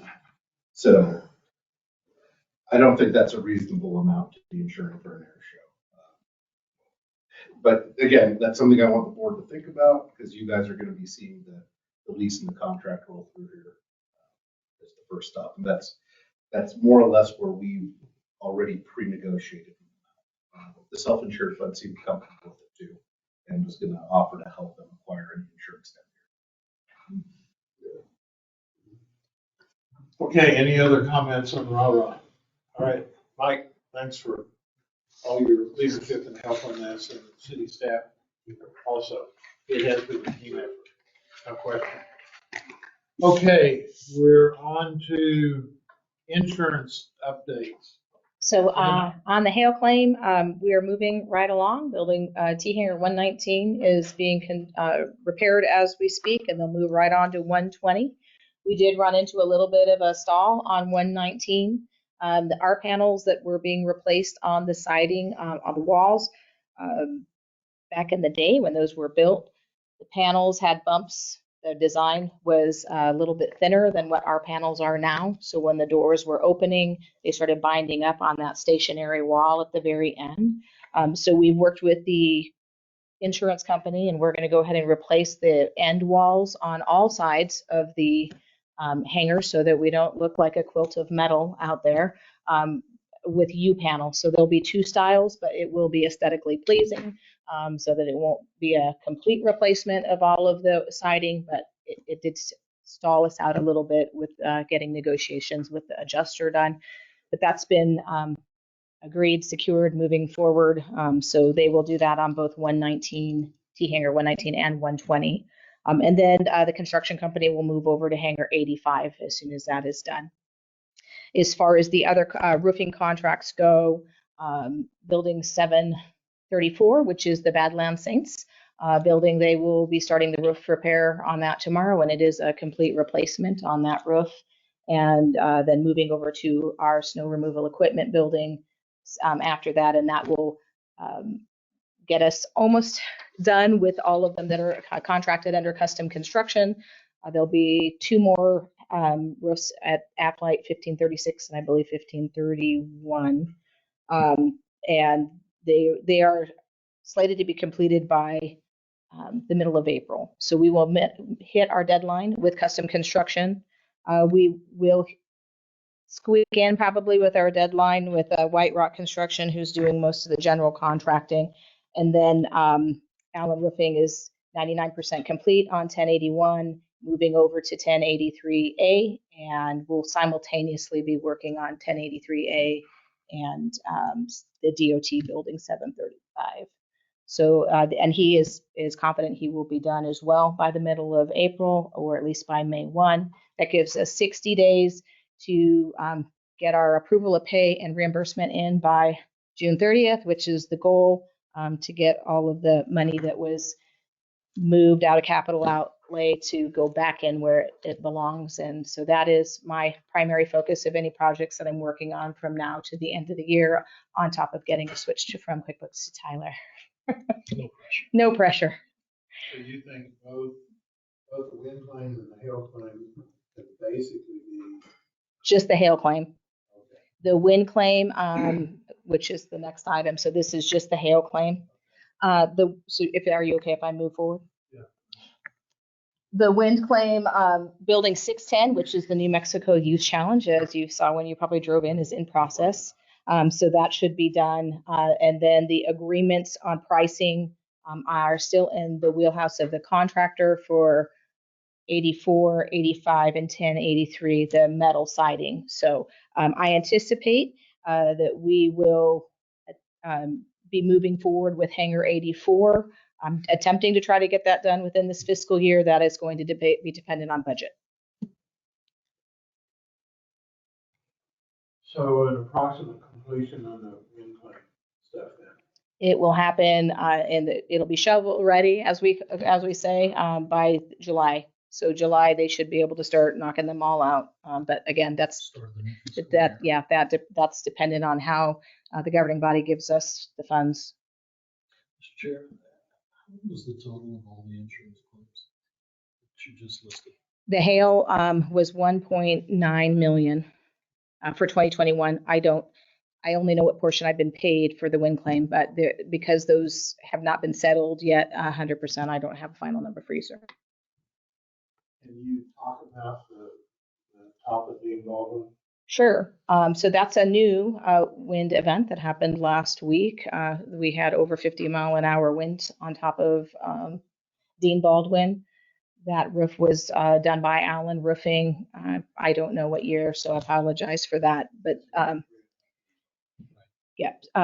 so some of the TPO came loose. It pulled back.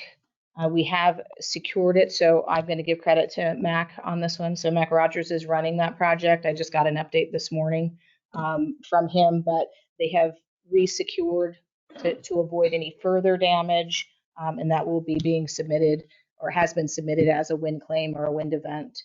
So that building was affected. Building 1770, which is in the center of our field, Kavu is the tenant. The TPO came up off of an edge, so a drip edge gave way, and the TPO became loose. That has been resecured as well, but that'll be another building that is in this wind claim. And then the last one is Hangar 84, had some wind, some R panels, metal panels that were blew off, about 10 of them. So we'll be putting that also into that claim. Mr. Chair, if I could dive in on that Dean Baldwin roof. So you're exactly right. About 3.5 years ago, they replaced the entire roof with a brand new TPO roof. Yes. There's two ways to do a TPO roof. Yes, sir. Yeah. So my understanding, several insurance claims for buildings throughout the airport were combined in order to do that roof. So that's something that I didn't either, but it was surprising to me. So you're right, a little over $3 million to do the roof. Two ways you can pin down one of those TPOs. It's either glue or mechanical staples. So it was done with glue. The great thing about glue is it doesn't tend to peel up in the wind. The bad thing about glue is when it does peel up in the wind, it peels up the insulation with it. And then you get snow on top of that, and you've got some new problems. So a little less than a third of the roof. Mac Rogers has brought out Cody with Allen Roofing, which was the company that originally did it. They've looked at it. They've got a plan. They're going to use mechanical staples essentially to repin the roof down.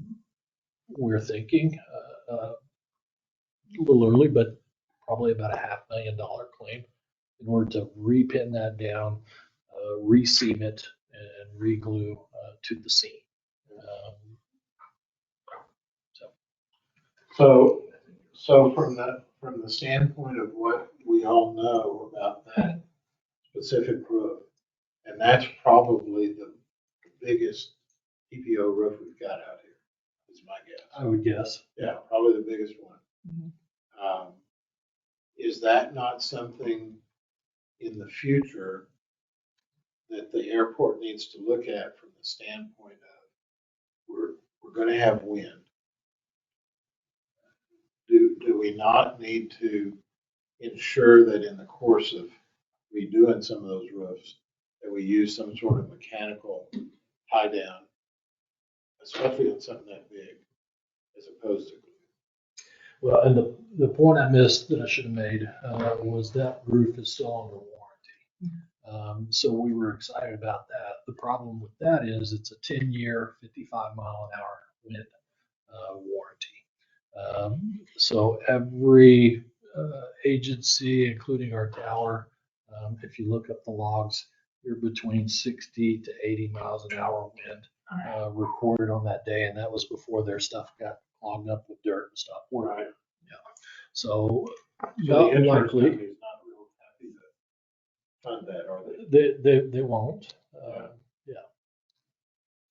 So is that something in future warranties that the city needs to look at both wind speed and stapling stuff down? That becomes almost like an insurance policy in and of itself. Most warranties will not cover beyond the 55 mile an hour wind speed for a TPO roof, just because they fail. Because we're going out on some of the other insurance stuff because of what's happened to us in the last 30 days or so. Is that something that we can find out from a private insurer about a reinsurance type thing? Exactly what you're talking about? I think so. Okay. There's obviously cost involved in that. Yeah, additional costs. But, I don't know how much good the warranty is if there's $500,000 worth of damage. I doubt that Allen Roofing can write a check for that, is my guess. And I worry, staples, what are they gonna staple into? Because that's what happened to, Metal deck. well, that's what happened in 91. We didn't pay to have it, the screws sunk into something to hold it. And then that whole roof blew off. Well, I say staples, mechanical fastener. Okay. Big nail. Yeah. There's Big different nail with ways a to, big washer on mechanical it. fasteners, but, yeah, generally it's like a staple. Mr. Chairman, I was out there that day and I've got all the videos. And when I spoke with the facility manager, I just had to be out there. I was there for the roof, but it happened. It was really that was the day we left the wind.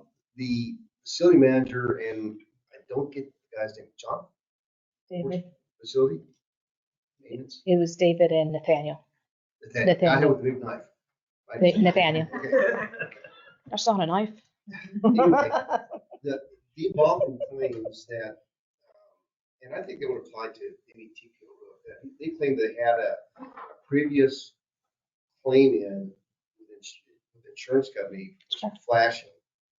And they have tendency to believe that TPO came up exactly where that flashing was damaged and never been secured. Just what they, and they have pictures of it. Well, I'm not a but that tells me that there might be some issues there, because they said that claim was like 2 years old. That's a hail claim that we're finishing up. No, wind claim from the last go round. I apologize, from 2023, which would have been last year. And most of the damage on there was the vents on the top, and then metal that was on the sides. There was some fastening, but it was on the main edge, which if I might be wrong, but the area I saw where the roof had pulled out was kind of down in a divot. It wasn't the very edge of the roof. It was on like middle placement of roof. Is that correct? You don't know? Okay. Yeah, I'm not So- looking next week. So all I know is that what they think is that flashing might have contributed to the wind getting under lifting the TPO up. That's worth looking at. Just want to share with you. Sure.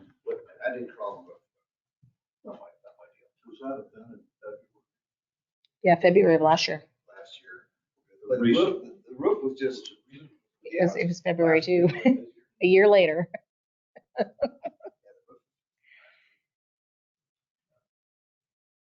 significant amount of roof that blew up. So. Wind. Okay. Thank you, Mr. Yeah.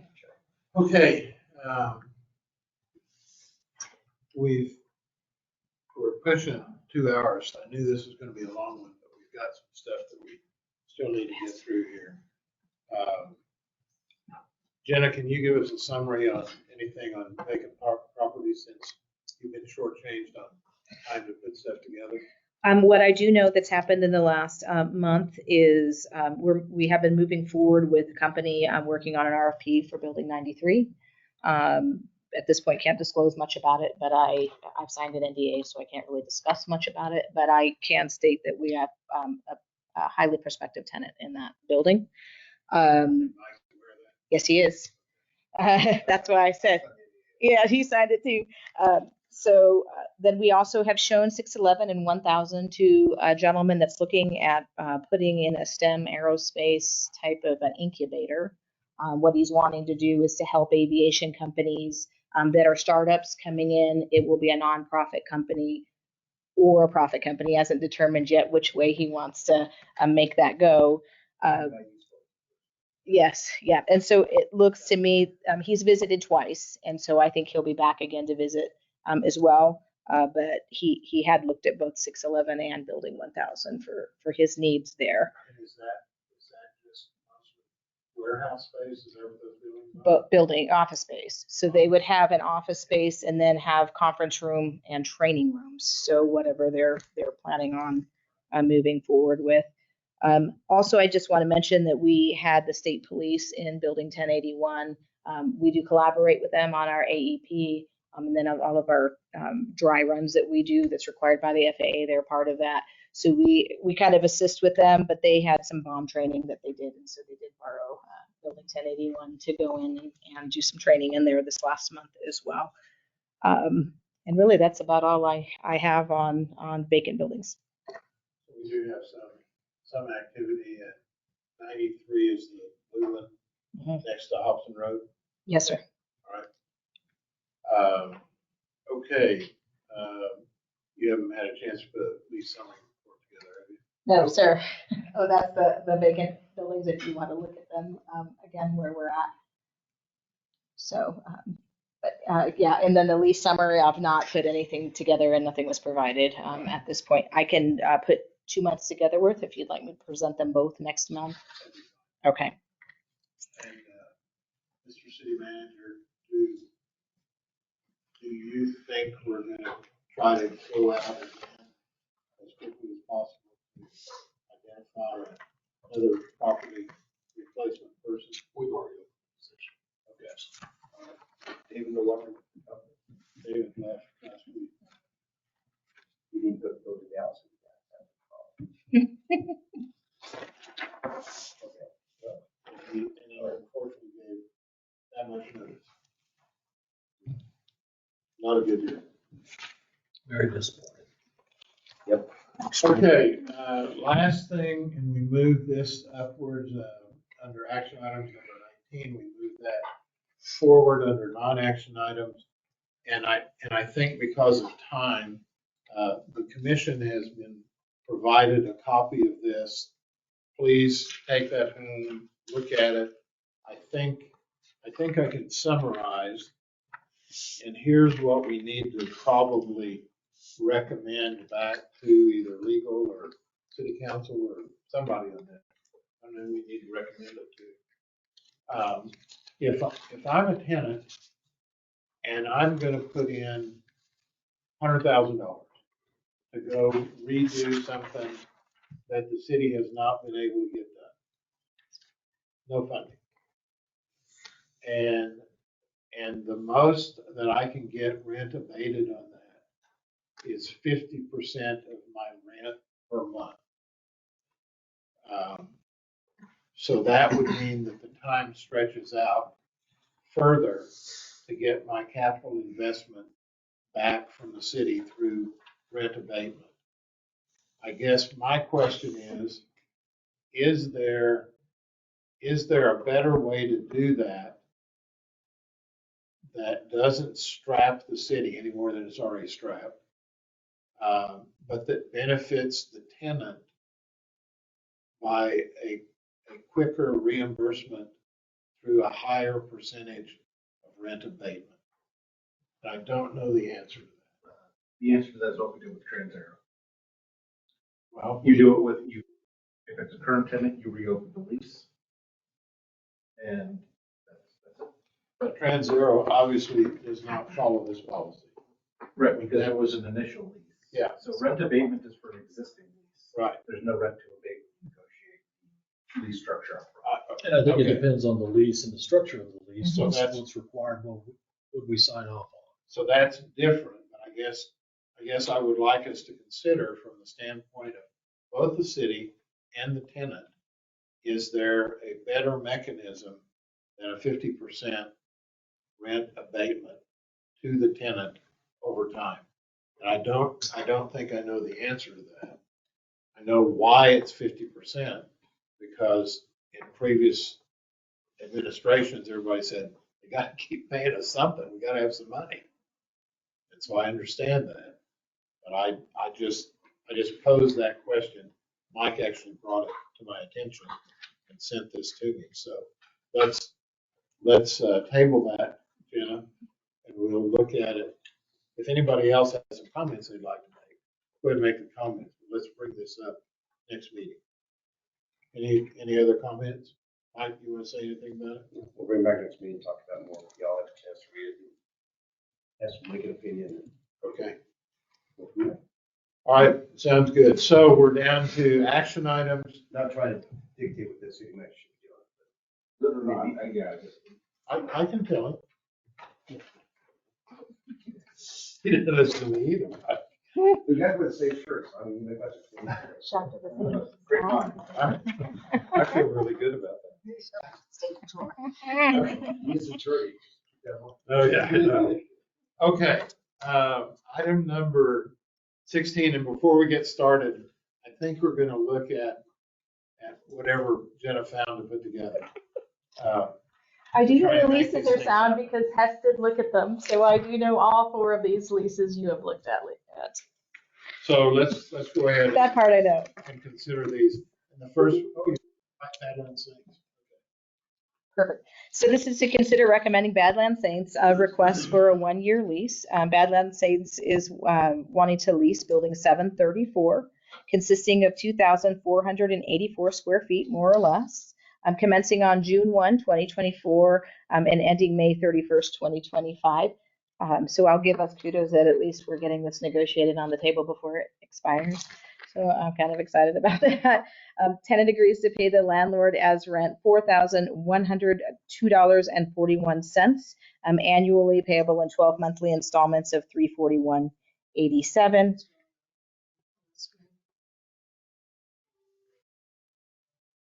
What is all, oh, the wrong amount at the bottom. Cheryl, comment real quickly while the rent looks low.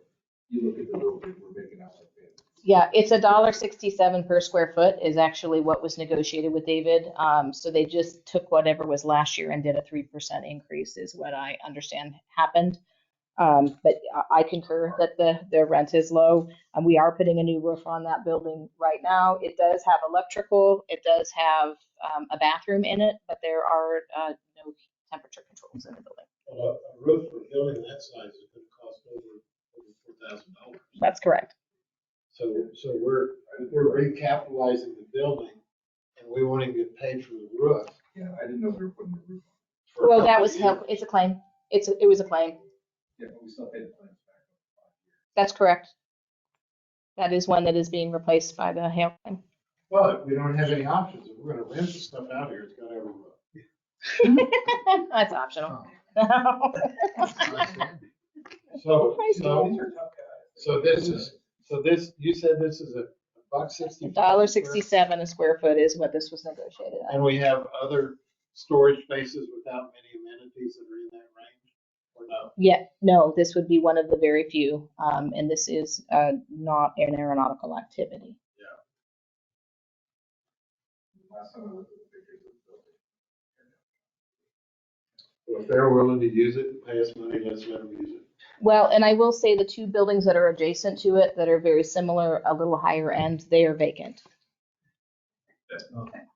Just FYI. Don't they need extra space? They can move over, I don't know.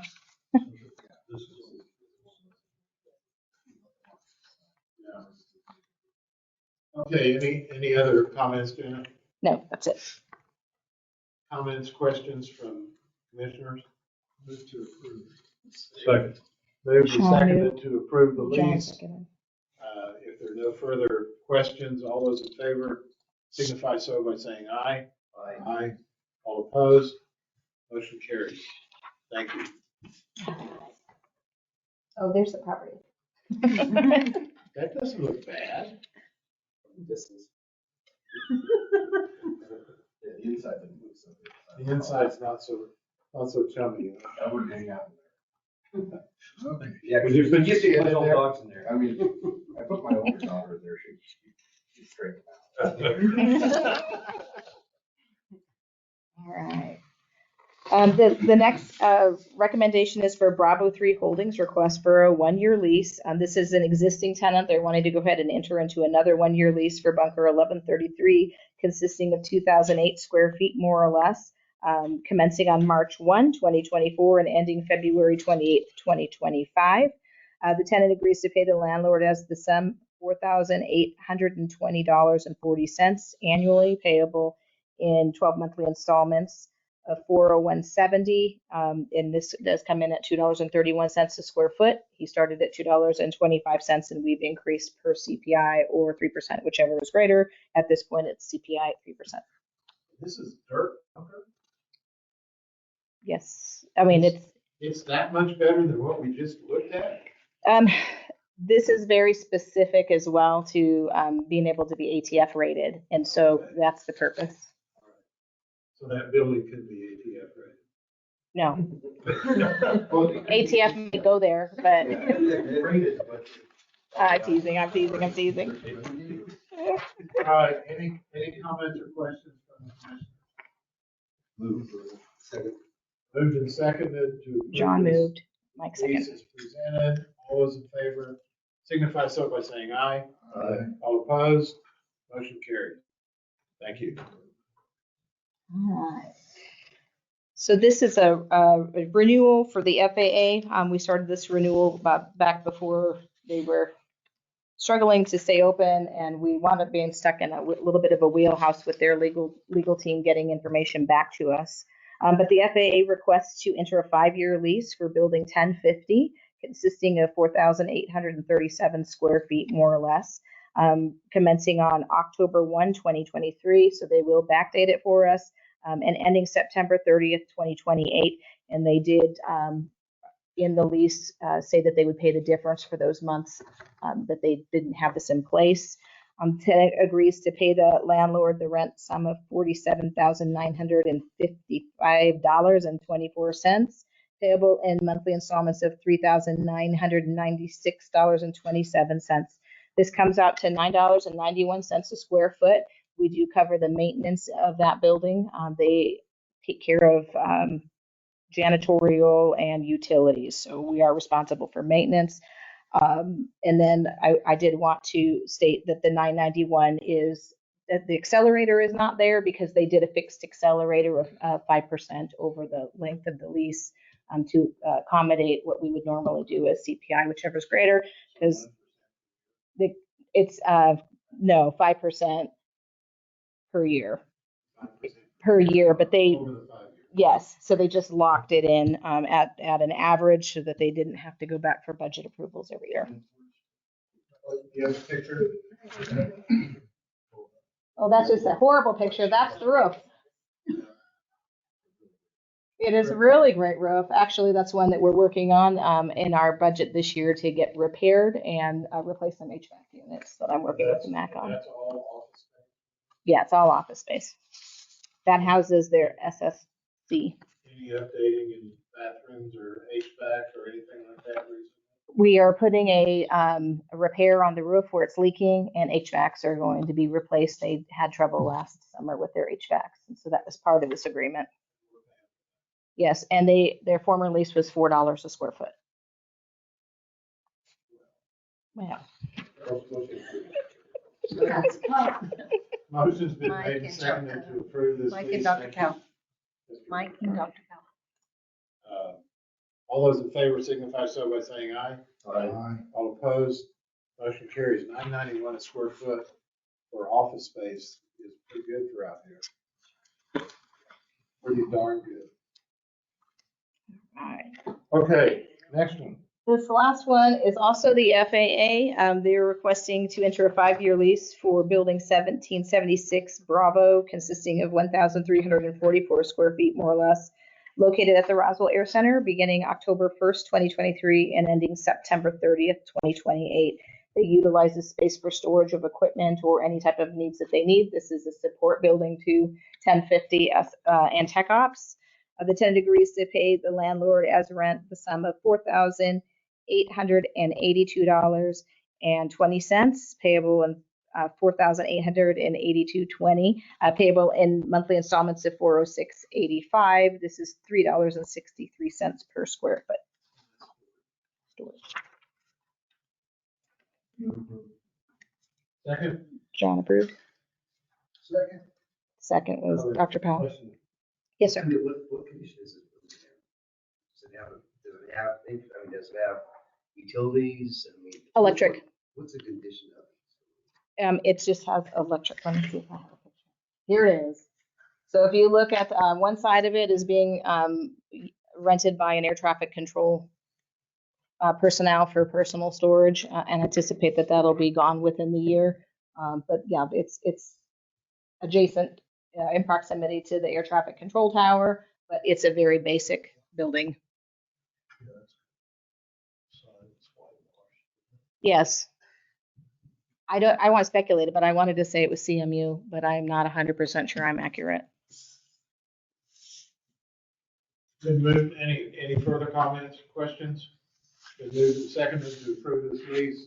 All those in favor, signify so by saying aye. Aye. All opposed, motion carries.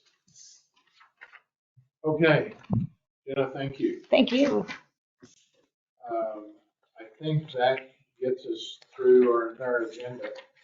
And we have, our next meeting is scheduled for April the 2nd, 1:30 in the afternoon, first Tuesday in April. And Jenna, you and Jennifer and I meet on the 15th of March to set agenda for that. Mr. Chairman, I will not, I'll be out of town. Do you have any idea whether you can call in? I'm actually traveling that day, so. Well, I so will be attending the LEPC meeting, because following her meeting is Look at me.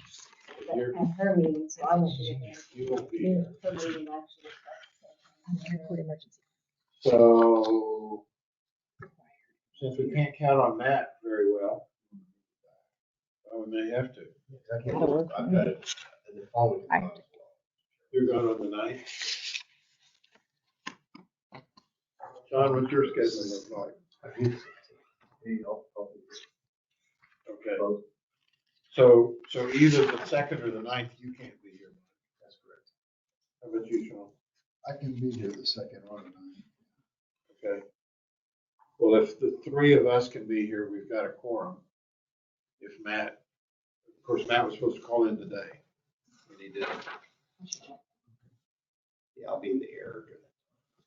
So, John, the 2nd, keep it the 2nd. I will be. Jenna will be. Is that okay with you, Jenna? Be kind. Yes. Okay. We were nice to you. You are very nice to me. Yeah, we were nice. Figure you're getting me comfortable, so I better be prepared for next month.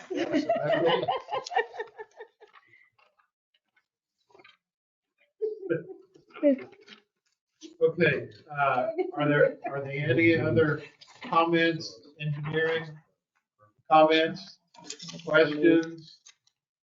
I would encourage somebody to move that we complete the meeting here. Second, moved and seconded. All those in favor to adjourn the meeting, signify so by saying aye. All opposed, motion carries, meeting adjourned. Thank you. Anytime. 3, 4, 6. Up until you get the start time. Oh, I heard through hallway. Did you record it?